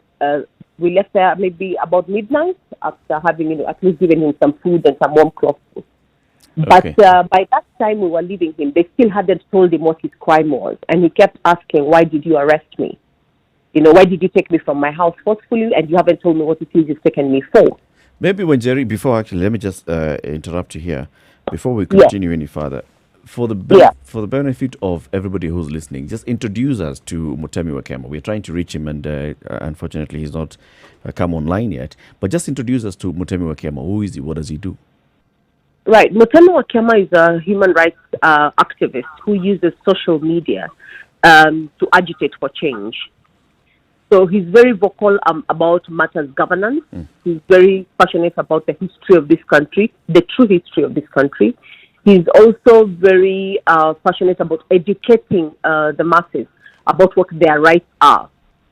And he does this through his online platform, which is Facebook, Twitter, and he also has a platform called Atwanjiko Revolution on Facebook and Atwanjiko Revolt on Twitter, which were actually banned for a while. They just gave him back the platform some time back. And his personal handles are Mutemi Wakema on Facebook and on Twitter. Okay. Yeah. So he's one of us as a human rights activist who use social media, as a tool. A platform to advocate and educate people. Yes. Yeah. So he did this thread 4 days ago. Yes. On chiefs, and there's this, thinking that maybe this is what landed him in problems. But then you're saying that throughout, when he was asking, why did you arrest me? He was not receiving any sort of answer. No, they were not telling him why they took him. So up to now, you don't know whether it's because of this thread or anything else. Actually, we kind of suspect it was because of that thread, because he could overhear them talking and saying, like communicating with someone. In fact, first of all, when they got into his house, they took pictures of him, and they were forwarding these pictures via WhatsApp to someone who was giving them orders. And so these officers were acting, as they were going along, they were communicating with somebody. And they kept saying, "Apana, unajua hii maneno hizi vitu wanaweka kwa social media." But if you look at the charge sheet, the summary of the charge sheet in court, which was actually thrown out, is he's using social media to influence and mislead Kenyans. What kind of a charge is that? Now, we have gone through his TL, as when they took him, we went through his timeline on Facebook and Twitter to look at whatever it is he's done that could be controversial. But the only thing that you can classify that as controversial was whatever he posted, which is actually fact. In fact, those things can be found at the National Archives. If you go to the National Archives and look for that information, it's there. It's outside in the public domain. It's just that the public hardly ever accesses or knows where to get this information from. Yeah. Okay, I'm seeing him trying to call me. You might want to call him now, maybe, because he's... Okay, we'll do that.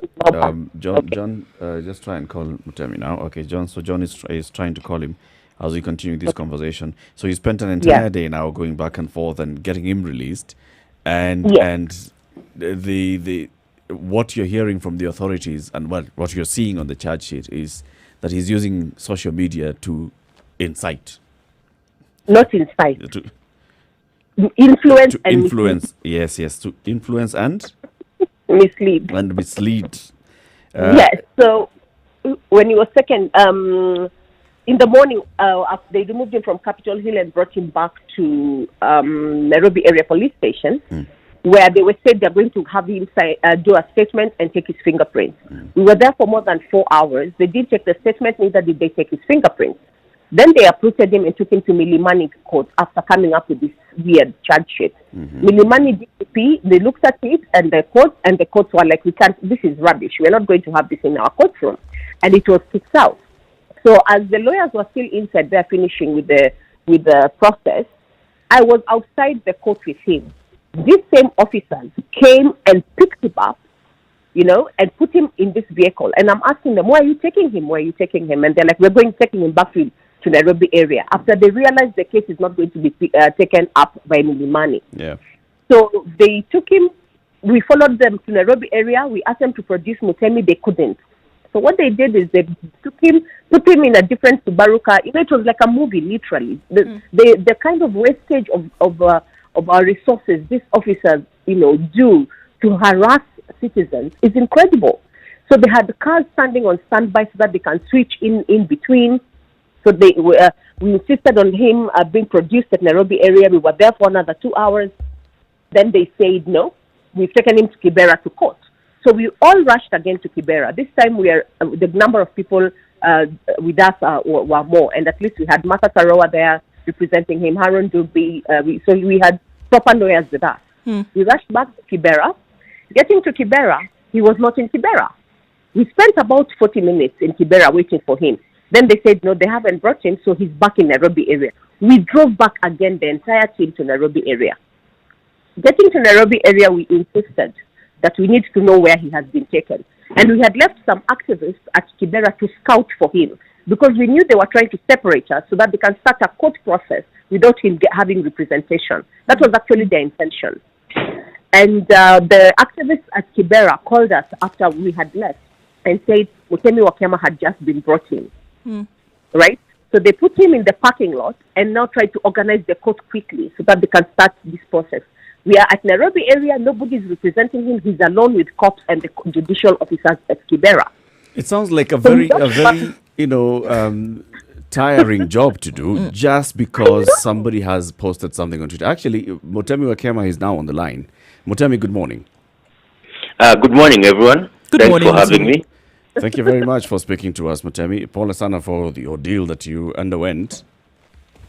I guess it goes with the territory. When you criticize this government nowadays, as everybody is seeing, it seems that they don't want any dissenting voices.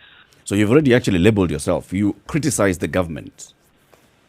Yes, I do. This is like what you do for a living. Is that? No, not necessarily for a living, because I don't get paid. I know. I'm actually very paid. I'm kidding. I'm sorry. I'm just being facetious.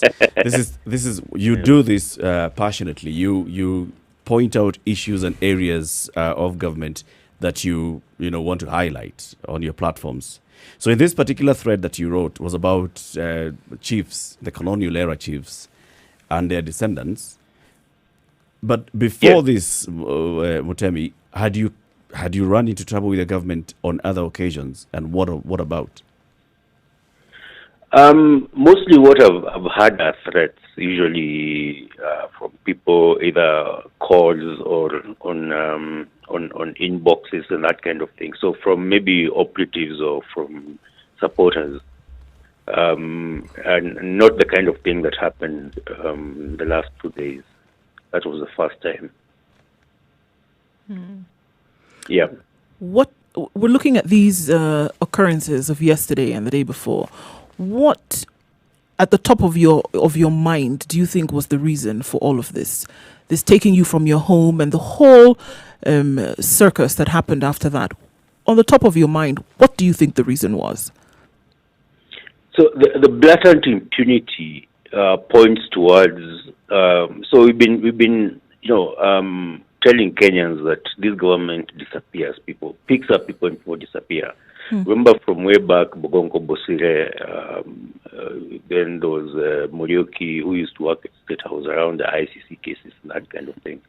But people have not been paying attention to this. And these guys, what they do is they pick you up and you disappear and you're never seen again. And the impunity, even into breaking into my house without a warrant, a search warrant or a warrant of arrest, points to that kind of impunity. And just the fact that they can do it. So the fact that I got it on video most probably is what changed the whole thing. Otherwise, maybe nobody would have known what would have happened to me. So, yeah. That's what I think. And because I'm listening to, Nyeri and what she's been saying and how they, basically, because this is what it was. They were following you everywhere that they took you. Now, when you were alone with them, did you have any kind of conversation to hear? I mean, I know you were asking at some point, from what we've been told, why have you arrested me? Why? What is the reason? I'm still looking to see if they said anything to you directly as to why they had put you in this position. Until that point where I've just had Nyeri describe the drama at Milimani Court, when they spirited me away from my lawyers and then went and switched cars, then started playing hide and seek, went to Kilimani police station instead of Kibra, and then waited. I think so. All that time, at that particular moment, is when they told me it was. They gave me told me what I'm being charged with, and there's a book that was written by Professor Peter Kagwanja about Uhuru Kenyatta's legacy. And they said, so I did a tweet about it. I did a screenshot of the cover and questioned that legacy. And then what happened is that, as Kenyans on Twitter will do, someone picked up the image and changed the title, to, I don't know, My Life After Crime or something like that. I think there were like three different people changed the title to three different things, because just to reflect what they feel is the real legacy of the current president. And they told me that was why I was being, whether did you do that? That's why you're being charged. Although I think that was just a distraction anyway. It was just like a by the way, because all I got along from the time I was abducted from my house to that time was that these guys did not really know what to charge me with. They kept asking me, "Who are you?" Because they were getting instructions all the time, just calls from somewhere. Someone is calling, like interestingly, even after they switched the cars, the Subarus at Nairobi area, and went and parked at Kilimani police station, parking whatever the parking lot there. They kept getting, that guy got like 20 calls. Every time you'd get out of the car, take the call, come back. So essentially there was somebody giving them instructions every part of that journey. Yeah, all through. In fact, when we went to Kibra, we parked for about half an hour outside the court, somewhere outside the court, just before the court. And even the Subaru that, I don't know whether Nyeri mentioned this, that came to block Honorable Mother Karoa's car when she was coming out to court. I was getting that. There's a Subaru that came. It came and drove very slowly in front of her car. We saw it pass. I saw it pass. There was I don't know what kind of coordination that was. It was like those were three Subarus that were coordinating in terms of just getting me to court. It was so much drama. So I was actually laughing at some point. So what they did actually is when we were approaching Kibra, when we left Nairobi area, when we were approaching the Kibra locals going back after we were informed by the activists that you had been taken back there, one of the Subarus that were following you, or whatever you can call the lineup of Subarus that you had with you, came in front of the car that was carrying your lawyer Haron Jobi and Martha Karua, and they were driving very slowly to block them from getting to Kibra. At this point, the court started. Okay? So we were the first, me, Florence, an activist, and another lady, were the first people to get to Straight Alube. We were the first ones to get to Kibra locals. We rushed into court, and we stood up in court and said, we need to stop these proceedings because the lawyers are not here. That's when we barged into court. And the magistrate was shocked because we are not lawyers. We're just random citizens standing up in his court demanding things must stop until your lawyers get there. Then Haron Jobi realized what the Subaru was doing. So he got out of the car and ran to Kibera. Because the car could not get to the low court in time. That's what and good time. And he was shaking. There was just a lot of drama back and forth. And it sounds to me, when I listen to all this, and even hearing that the police officers were receiving instructions from somebody who's not there. Well, this is not how the police operate. If you've been arrested and you're to be taken to court, it's very clear. You're arrested, the charges are ready, you're taken to court.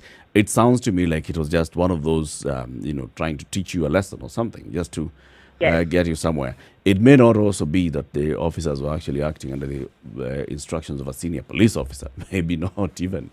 It's possible. It's not even a senior police officer, because even like when they took an inventory of my stuff, so once they came and abducted me, and I guess I realized that the video that I did was live on Facebook. Something changed. A call came through and something changed. So they had grabbed my stuff and we were leaving. All of a sudden, we came back into the living room, and then everything, the gadget computers and what were removed from the bag and put on the table, and someone started taking an inventory, including serial numbers, pictures, and that kind of thing, and forwarding them to somebody. So that whole that video changed everything. So that's why I believe the initial intention was insidious until they realized that these have been captured on live video. So how did, because obviously you were out. How did this day end from getting to court, and then what was the resolution at the end of it? And I ask this because then, is this something that is continuing, or was everything dropped and nobody's speaking of it again? Or are we still in a process of seeing something else going on, Mutemi? So the ODPP dropped the charges. Actually, they laughed off the charges. They said, there's nothing here to charge him with. And of course, it was on live videos. They broke into my house. I need that. I need remedy for that. Then the violations. The arrest without being told what people identifying themselves or telling me what it is they're arresting me for. And the runaround, the psychological torture. I mean, these are constitutional, matters in terms of rights of a citizen, in terms of what am I entitled to. So I'm going to consult with my lawyers, and then we see what course of action to take. We're not going to let this go, and we can't afford. This is part of a wider thing. It's an illustration of what personally I've been saying, Nyeri and other activists, that. For the last 7 years, that we are nurturing what we call a python that is constricting us. And now I think the python has come of age, and the python is Uhuru Kenyatta. And Kenyans need to. When my dad called me yesterday, my dad voted for Uhuru Kenyatta, I think, all those 3 times. I come from Kirinyaga, and most of central Kenya has been behind him. And my dad told me, that guy is a dictator. Just be careful, but continue doing what you're doing. We can't let him take us back to the 1950s. So here you are, Mutemi. You've been released. You went back and spent. I hope you had a good sleep at least. Didn't have nightmares at night. Now you're up. You're okay. You're saying you're going to be consulting with your lawyers to see the next course of action. What is it that you're considering? What among what options do you have? Legal action. It's going to be legal action, seeking compensation for that, but also ensuring that we get to the bottom of what was behind this, who was behind it. For example, if it was even the matter of that cover that I'm alleged to have altered the title. Yeah. That is a civil matter. It's not a criminal matter. It will be someone, either the publisher or the owner of the book, ideally would sue me. So it's to get to the bottom of this matter and ensure that this does not happen to another Kenyan. Yes. I want to turn this story around a bit, all right, and look at it from the other side. There are those that accuse very many of the likes of you, Mutemi Wakema, Wajeri, Deru, and the others, who are open critics of the government, as being what politicians have often referred to as evil society. The members of the evil society, whose only agenda is to try and disparage and smear mud on President Uhuru Kenyatta, his deputy William Ruto, starting from the point that there are those in the civil society who do not believe that they should have vied as president. Then even after they've taken over power, there are still people in the civil society, the evil society, as you're called, who still want to try and bring him down from whatever corner that you get. And this, you find every opportunity to poke as Pierre into their ribs. This particular one, you've been arrested. You don't even know whether it's the president who has ordered the arrest. But the message that you're bringing out here is we have been rearing a dragon, and now the dragon in the shape of Uhuru Kenyatta is coming to deal with us. Maybe I can give you a little bit historical context on where the name Evil Society comes from. Right? During the ICC cases, which of course, us as activists or whoever is in the civil society sector, We are not the ones who came up with the evidence or even whatever. Personally, as Wanjeri, I do this as an individual. I am not attached to any organization in any way or form, right? Same here. And they did a campaign, and also Mutemi, and they did a campaign to label anybody who was talking about issues to do with corruption, the mass murder of Kenyans and things like that as evil society. It was an actual campaign to get the public to defend people who had already been labeled criminals. Now, the ICC did their part and the case went as it did. If you look at Chapter 6 of our Constitution, Eric, those people should not be tried. But this being Kenya, they did.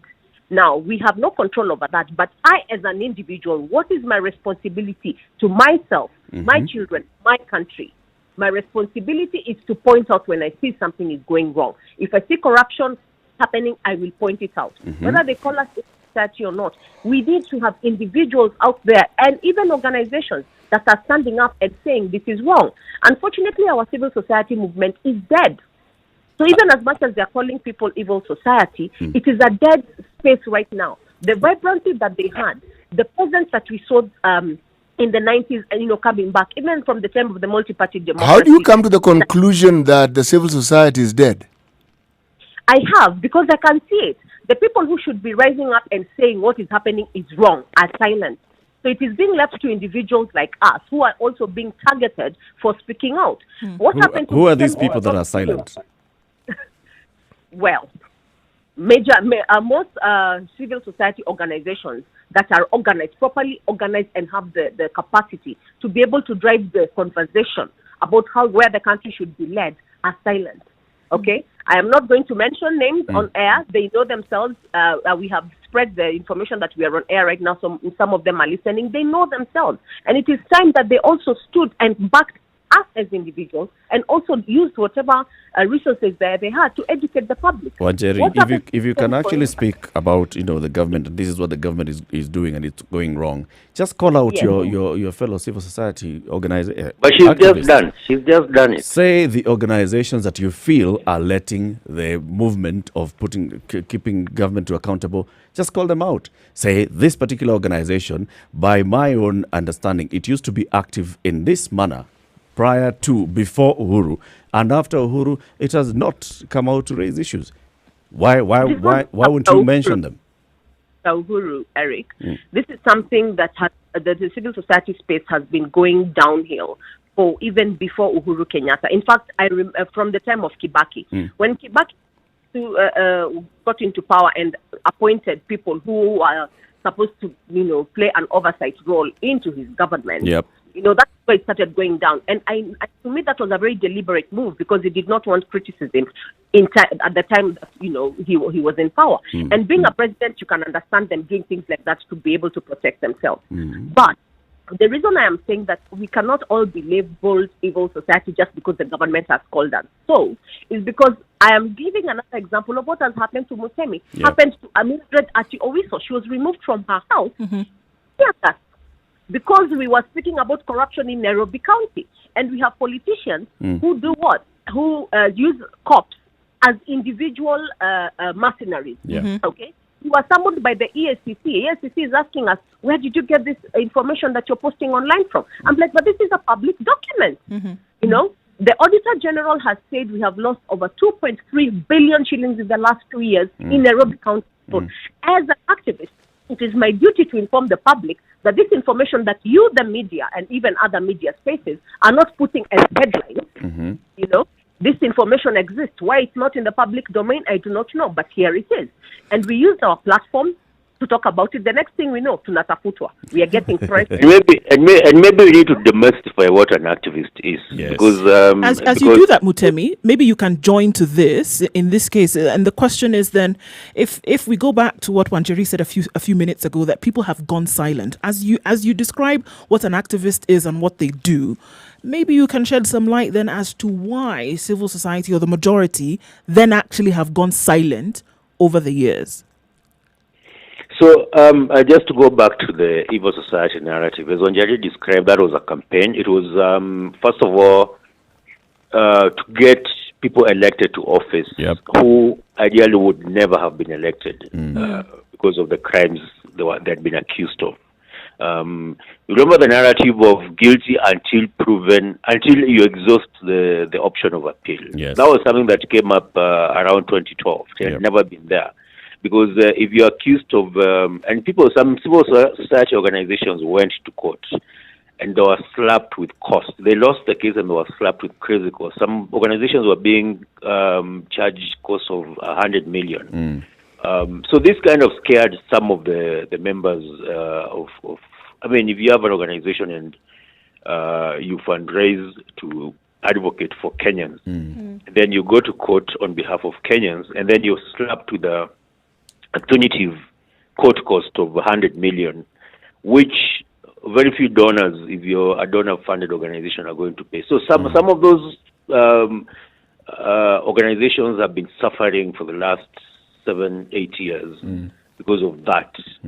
Eventually, they appealed, and those costs were overturned. But by then, it took I think like around 5 to 6 years. It had totally crippled the organizations. This was something that was done very deliberately. The narrative of ICC. If you go to my post around 2013, I talked about Cambridge Analytica. We didn't know then it was known as Cambridge Analytica because they came here with a different name. BTP advisors. We advise people that the vitriol that you're seeing online, is being driven by a British PR company. Well organized, well orchestrated. It's well organized and well orchestrated. Buying media space, and a lot of people got into this very innocently. That in terms of calling, even buying into that evil society narrative. Remember, let me even give you a bit of more background. What had happened is that there was an attempt to have a local tribunal on these cases that went to the ICC. The PV, an inquiry into the PV and the suspects. These guys did not want that to happen. They thought if this process becomes international, it should never happen, or it should take forever. So they said, there was a famous phrase, don't be vague, let's go to Hague. And that is the narrative that BTP came to drive through social media, using accounts of prominent people who are prominent right now who worked for the states. I think you know their name. I don't want to mention their name on air. And they drove that narrative, and that the civil society is the one that is taking Uhuru Kenyatta and William Ruto to the ICC. And so that is what built that evil society narrative. And of course, because of the communication budgets of the government and the Jubilee campaign and all that, civil society were drowned. So that's one thing. Beaten at your own game. I used to tell them that civil society used to be digital and government analog. In 2012, the government went into that space and played it very well. Mutemi Wakema and Wajeri Ndero, just stay on the line. Let's take a short break, take a look at traffic, and then we come back into this conversation on the civil society in the country, what the civil society is doing and not doing in the country so far in the last, let's say, 15 or so years. Good morning. This is a Situation Room. It's Kenya's biggest conversation. 24 minutes to 10. Let's take a look at traffic, and the conversation continues. 0719-012-600 if you'd like to engage with the two activists, Wajeri Ndero and Mutemi Wakema.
All right, things seem to have died down around the city. Unfortunately, though, Kangunda Road is still terrible traffic right around now, and it's not moving. It's very, very slow. And still within the CBD, it seems that it is quite still heavy, at least getting in. Coming off Mombasa Road and Thika Road is not so bad as what we saw earlier in the morning. So it looks like it's going to die down in most parts. And with a little bit of patience, you should be home dry.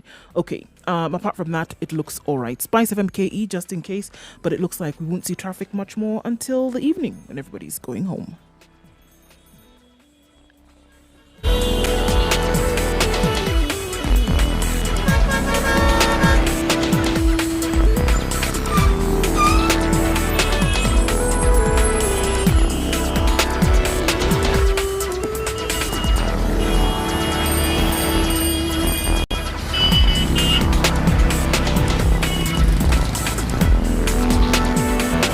Classic soul, R&B, smooth jazz, neo This is soul, Kenya's and biggest nostalgic conversation. ballads. The conversation today is CT You're Leader listening to Ndurupo and Spice Eric Lapo. FM. And joining us on the line are two rights campaigners, one Jerry in Nyeri. Mature, intelligent talk every morning. Spice up yourself. Some 24-hour or but picked up the home how they are discussing. Mornings done right. Being taken to police station here and there, and later he was released yesterday in the evening. And then we moved into the conversation on looking at the place, the space that the civil society is occupying in our current society. Before, and this is what Wanjeri was saying, before the Kibaki administration, we had very vibrant civil society in the country. Looking at the late 80s and throughout the 90s, the civil society was really, really active. And what issues were they championing then? Democracy, openness, these freedoms that we are enjoying now. That's what they were Precisely. championing. And we got those freedoms. We still haven't enjoyed all the freedoms. Now, if we got the freedoms, then why is Mutemi being arrested? Let me ask the question. So let me just. So I was gonna define what an activist is. An activist basically is someone who asks questions why things are not the way they should be. So like if I'm walking outside my neighborhood and there's a pothole. In fact, outside my neighborhood there's a pothole. I know that there are people who maintain the road. Yep. I know that there's the Nairobi City Council, City County is responsible for that. I know that we do have an MCA in the ward that I live in. We have MPs who are elected. As a citizen, it's my right to ask why isn't this being attended to? And right now, if I went to, I went and bought concrete or tarmac and went and repaired that pothole, I'd actually be arrested because it's against the city bylaws. Yep. Because there are people who are responsible for that. Yep. So if I ask why the people who are responsible for that and Kenyans are paying taxes, even the hawker who's the mamamboga, the person who's hawking stuff in the streets, is being taxed every day to take care of such things. If they are not happening, then it's my right as a Kenyan citizen. We have rights, freedoms, and responsibilities. We don't talk about that's an activist. Yes, it's an active citizen. Yeah, it's others actually call themselves. so I'm an active citizen. Yes, active citizen. And ideally, just let me finish this thought. Ideally, every Kenyan should be an activist. That is my what I hold. Every Kenyan who should ask questions as to why. In fact, if every Kenyan was an activist, then we'd not have the kind of problems we have in this country. I remember in 2013. I guess where the conversation then So I'm taking you to the civil society. Yes. So I'm and heading the there. approach. So, If your approach, Wanjeri, is to go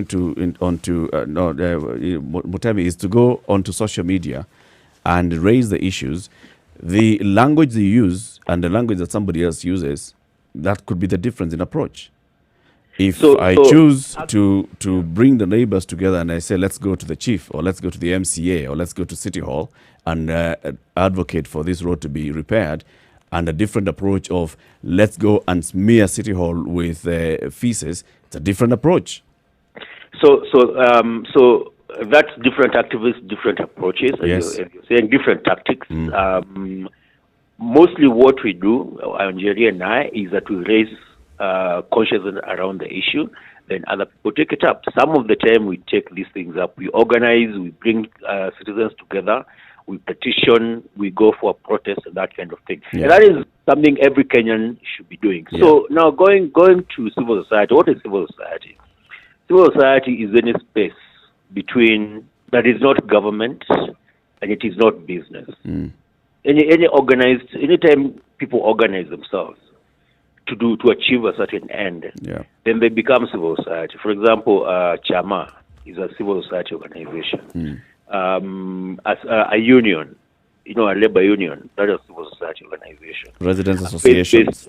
Residents associations, that's a civil society organization. Only that, in fact, what people, Kenyans perceive to be civil society is NGOs. And NGOs are just one aspect of civil society, actually. If you belong in Spice Radio, you have an association where you guys come together for your own welfare. That's a civil society organization, whatever you call it, whether it's an association or even a chama, just to investment club. It's a civil society organization and it's governed by certain laws, the Public Benefit Organization Act, which was passed. Can I ask you a question, sir? Yes, sir. When you posted the information, very rightly so and very correct in its content, on Facebook or wherever you posted it, what did you hope to achieve? So I'm coming to that. And so once you understand the space, what civil society space does, and what an activist does, part of it is education, because it's attitude change. We've come from a colonial space where you don't question those in authority. We've passed a new constitution that tells us you have to participate, public participation. And to participate effectively, you need to understand what it is you're dealing with. When you say colonial space, I thought we got our independence in 1963. Actually, tell me, why don't you answer the question now directly? What did I think? What did you hope to achieve? We do political education so that people can connect the state, the poverty we are in, the lack of health care, the lack of good education, the lack of that, to the systemic issues that occur within our society, our civil society. So you're saying civil society is anything that is not organized as business or government, is that space in there. And so what has happened is that, as Wanjani said, part of guys are retired. There was a transition into either government or into retirement. And there was no handover. So Kibaki gave us 10 years of relative, freedom of people. People were able to express their freedoms, to protest against the government and all that. So there was lethargy and there was people were relaxed. What were you trying to achieve, Mr. Mutemi? Political education. And political education is when Kenyans can connect the dots. You see, you're suffering because of X, Y, Z. There are people who are organized against you as citizens. Okay. Is that a direct enough answer? And these people have something. So essentially, you want to provide civic education. No. Political education. Civic education and political education are very different. Civic education tells you this is what the Constitution says, Chapter 6 says this, blah, blah, blah, blah, and you have these rights. Political education tells you this is what the Constitution says, and when you elect someone as an MP or as a president, they can easily decide, because they own X and that company, to give contracts to their company so they can make money. Now that's political education. It's waking people up. It's connecting those. You're poor because so-and-so decided to give the contract to his family. So it's giving context to the politics and the life. If you use the word waking up, would you then blame someone if they said that you were inciting?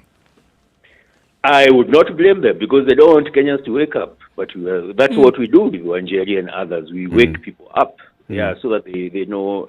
And the more people take responsibility of holding government. I used to tell Jubilee guys in 2030, being a Kikuyu, I used to be bashed even by I've been removed from family or subgroups that I created myself because of being critical of Uhuru Kenyatta.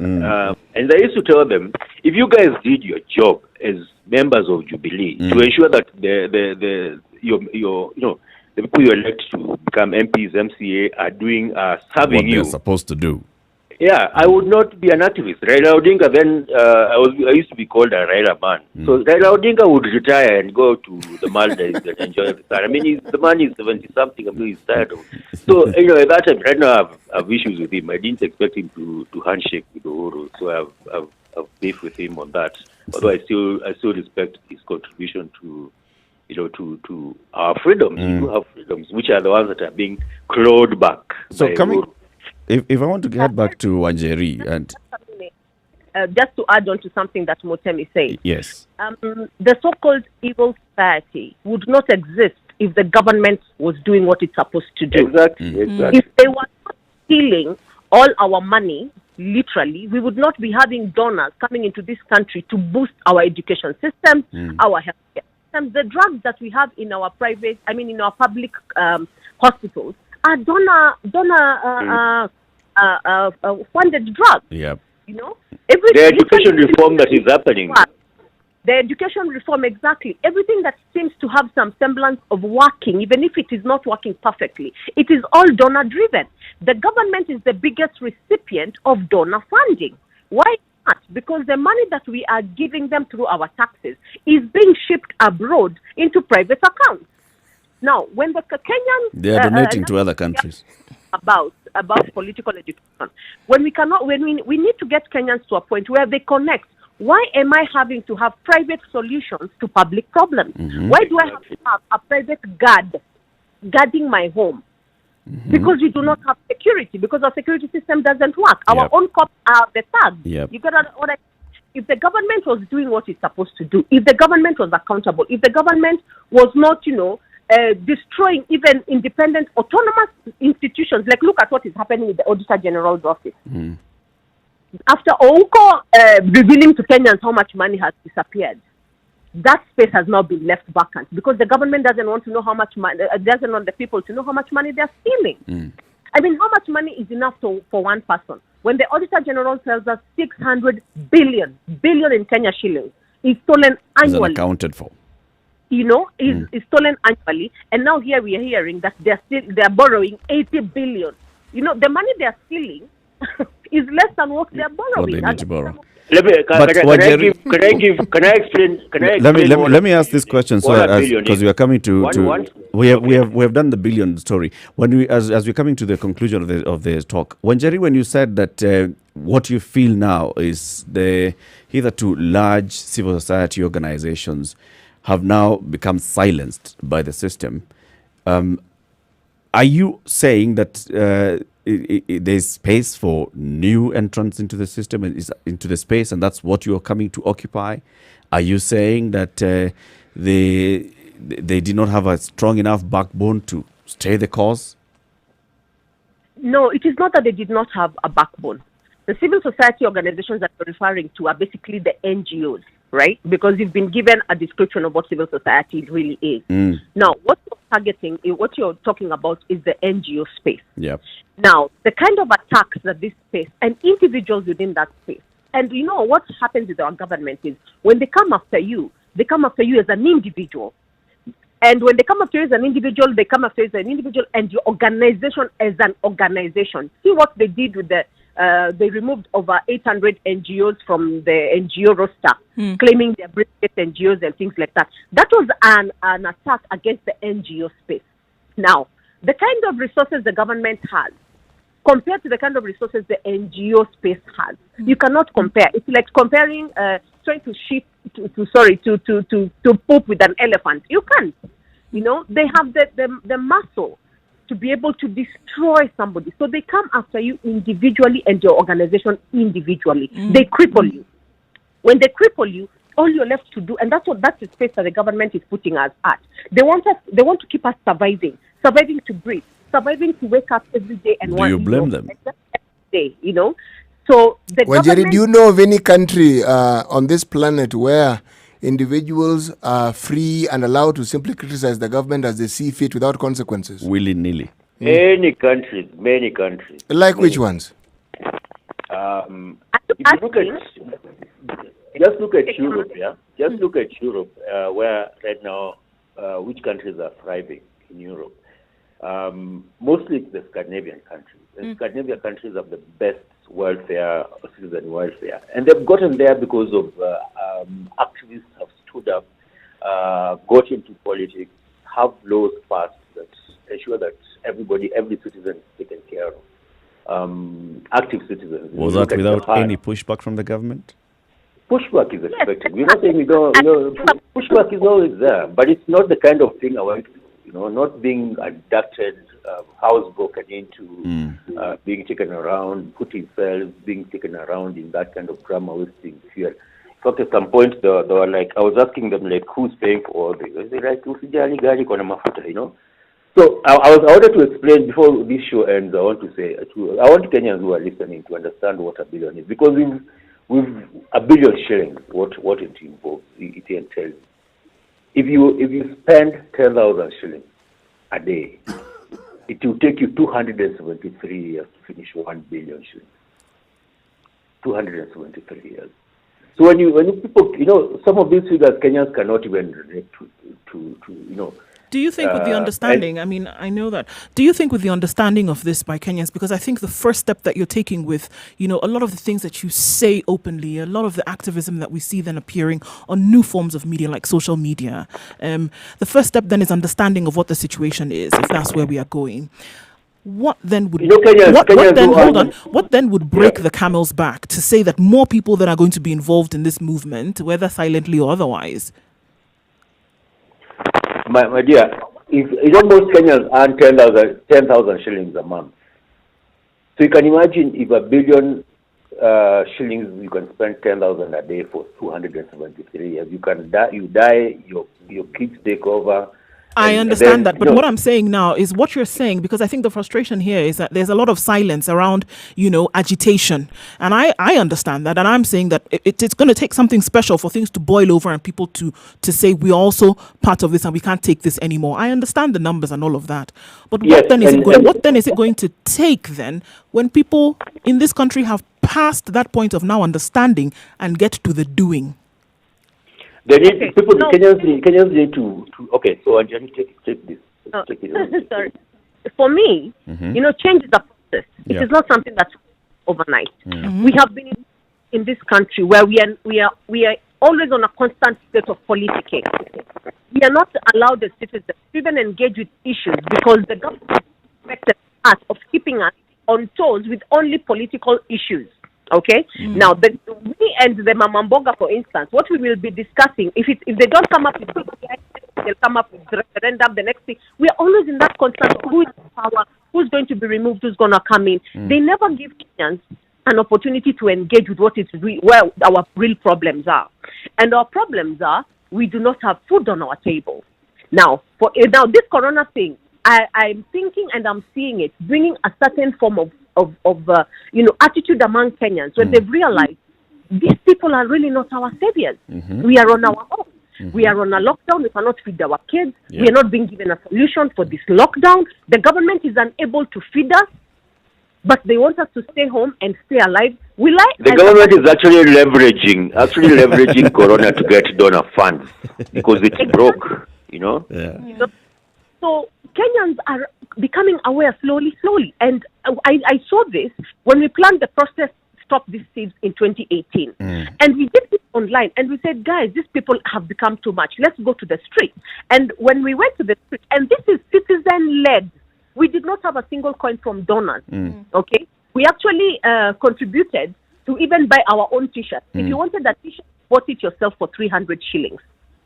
And we met at Uhuru Park. And what that day showed me is we had 7 different counties participating and protesting simultaneously. That, for me, is the first time I have seen something like that is citizen-led, and we did it using social media. So there is hope. Now, Wanjeri and Mutemi, I want to thank you very much. Our time is up. We've come to the end of the show. Thank you very much for speaking to us, Wanjeri Ndero and Mutemi Wakema. Thank you very much, human rights. Thank you for highlighting this issue and educating your listeners further. Thank you. We will Thank invite you you both. again to have this conversation because this is an unending conversation. Yeah. Anytime. I'm ready to come back. Actually, we can now come back and do some more political education. All right. I Post-COVID. really appreciate What you are it. doing is definitely commendable, and thank you for making the time. Asanteni sana. Thank Have a you to good you day. both. Yep. So it's not just about activism. It's about what Emi is saying. It's about making sure that citizens are woke. Okay. Or waked. Waked. That too. Coming to the end of the show, CT. Today's proverb. No matter how beautiful and well crafted a coffin might look, it will not make anyone wish for death. Like in one sentence, what are you saying? I'm saying, if you've heard the proverb, figure it out. They're asking hard question. Is I've enough. already told you, you're still asking. Enough is enough. You finished the way you started. Yeah. Telling long story. Why? No, Kwisha. Done. Straightforward. Move on. Thank you very much for tuning in to the Situation Room. We wish you a good day, lovely day. See you again tomorrow, 6 a.m. to 10 a.m. Well, it's CT Muga, Nduoko, and Eric Latif. Tune in to Spice FM for the rest of the day. You have uninterrupted music. The 80s and the 90s have never sounded this good between now and 2 o'clock. And then Monique will be here from 2 to 6 with Spice Drive. Good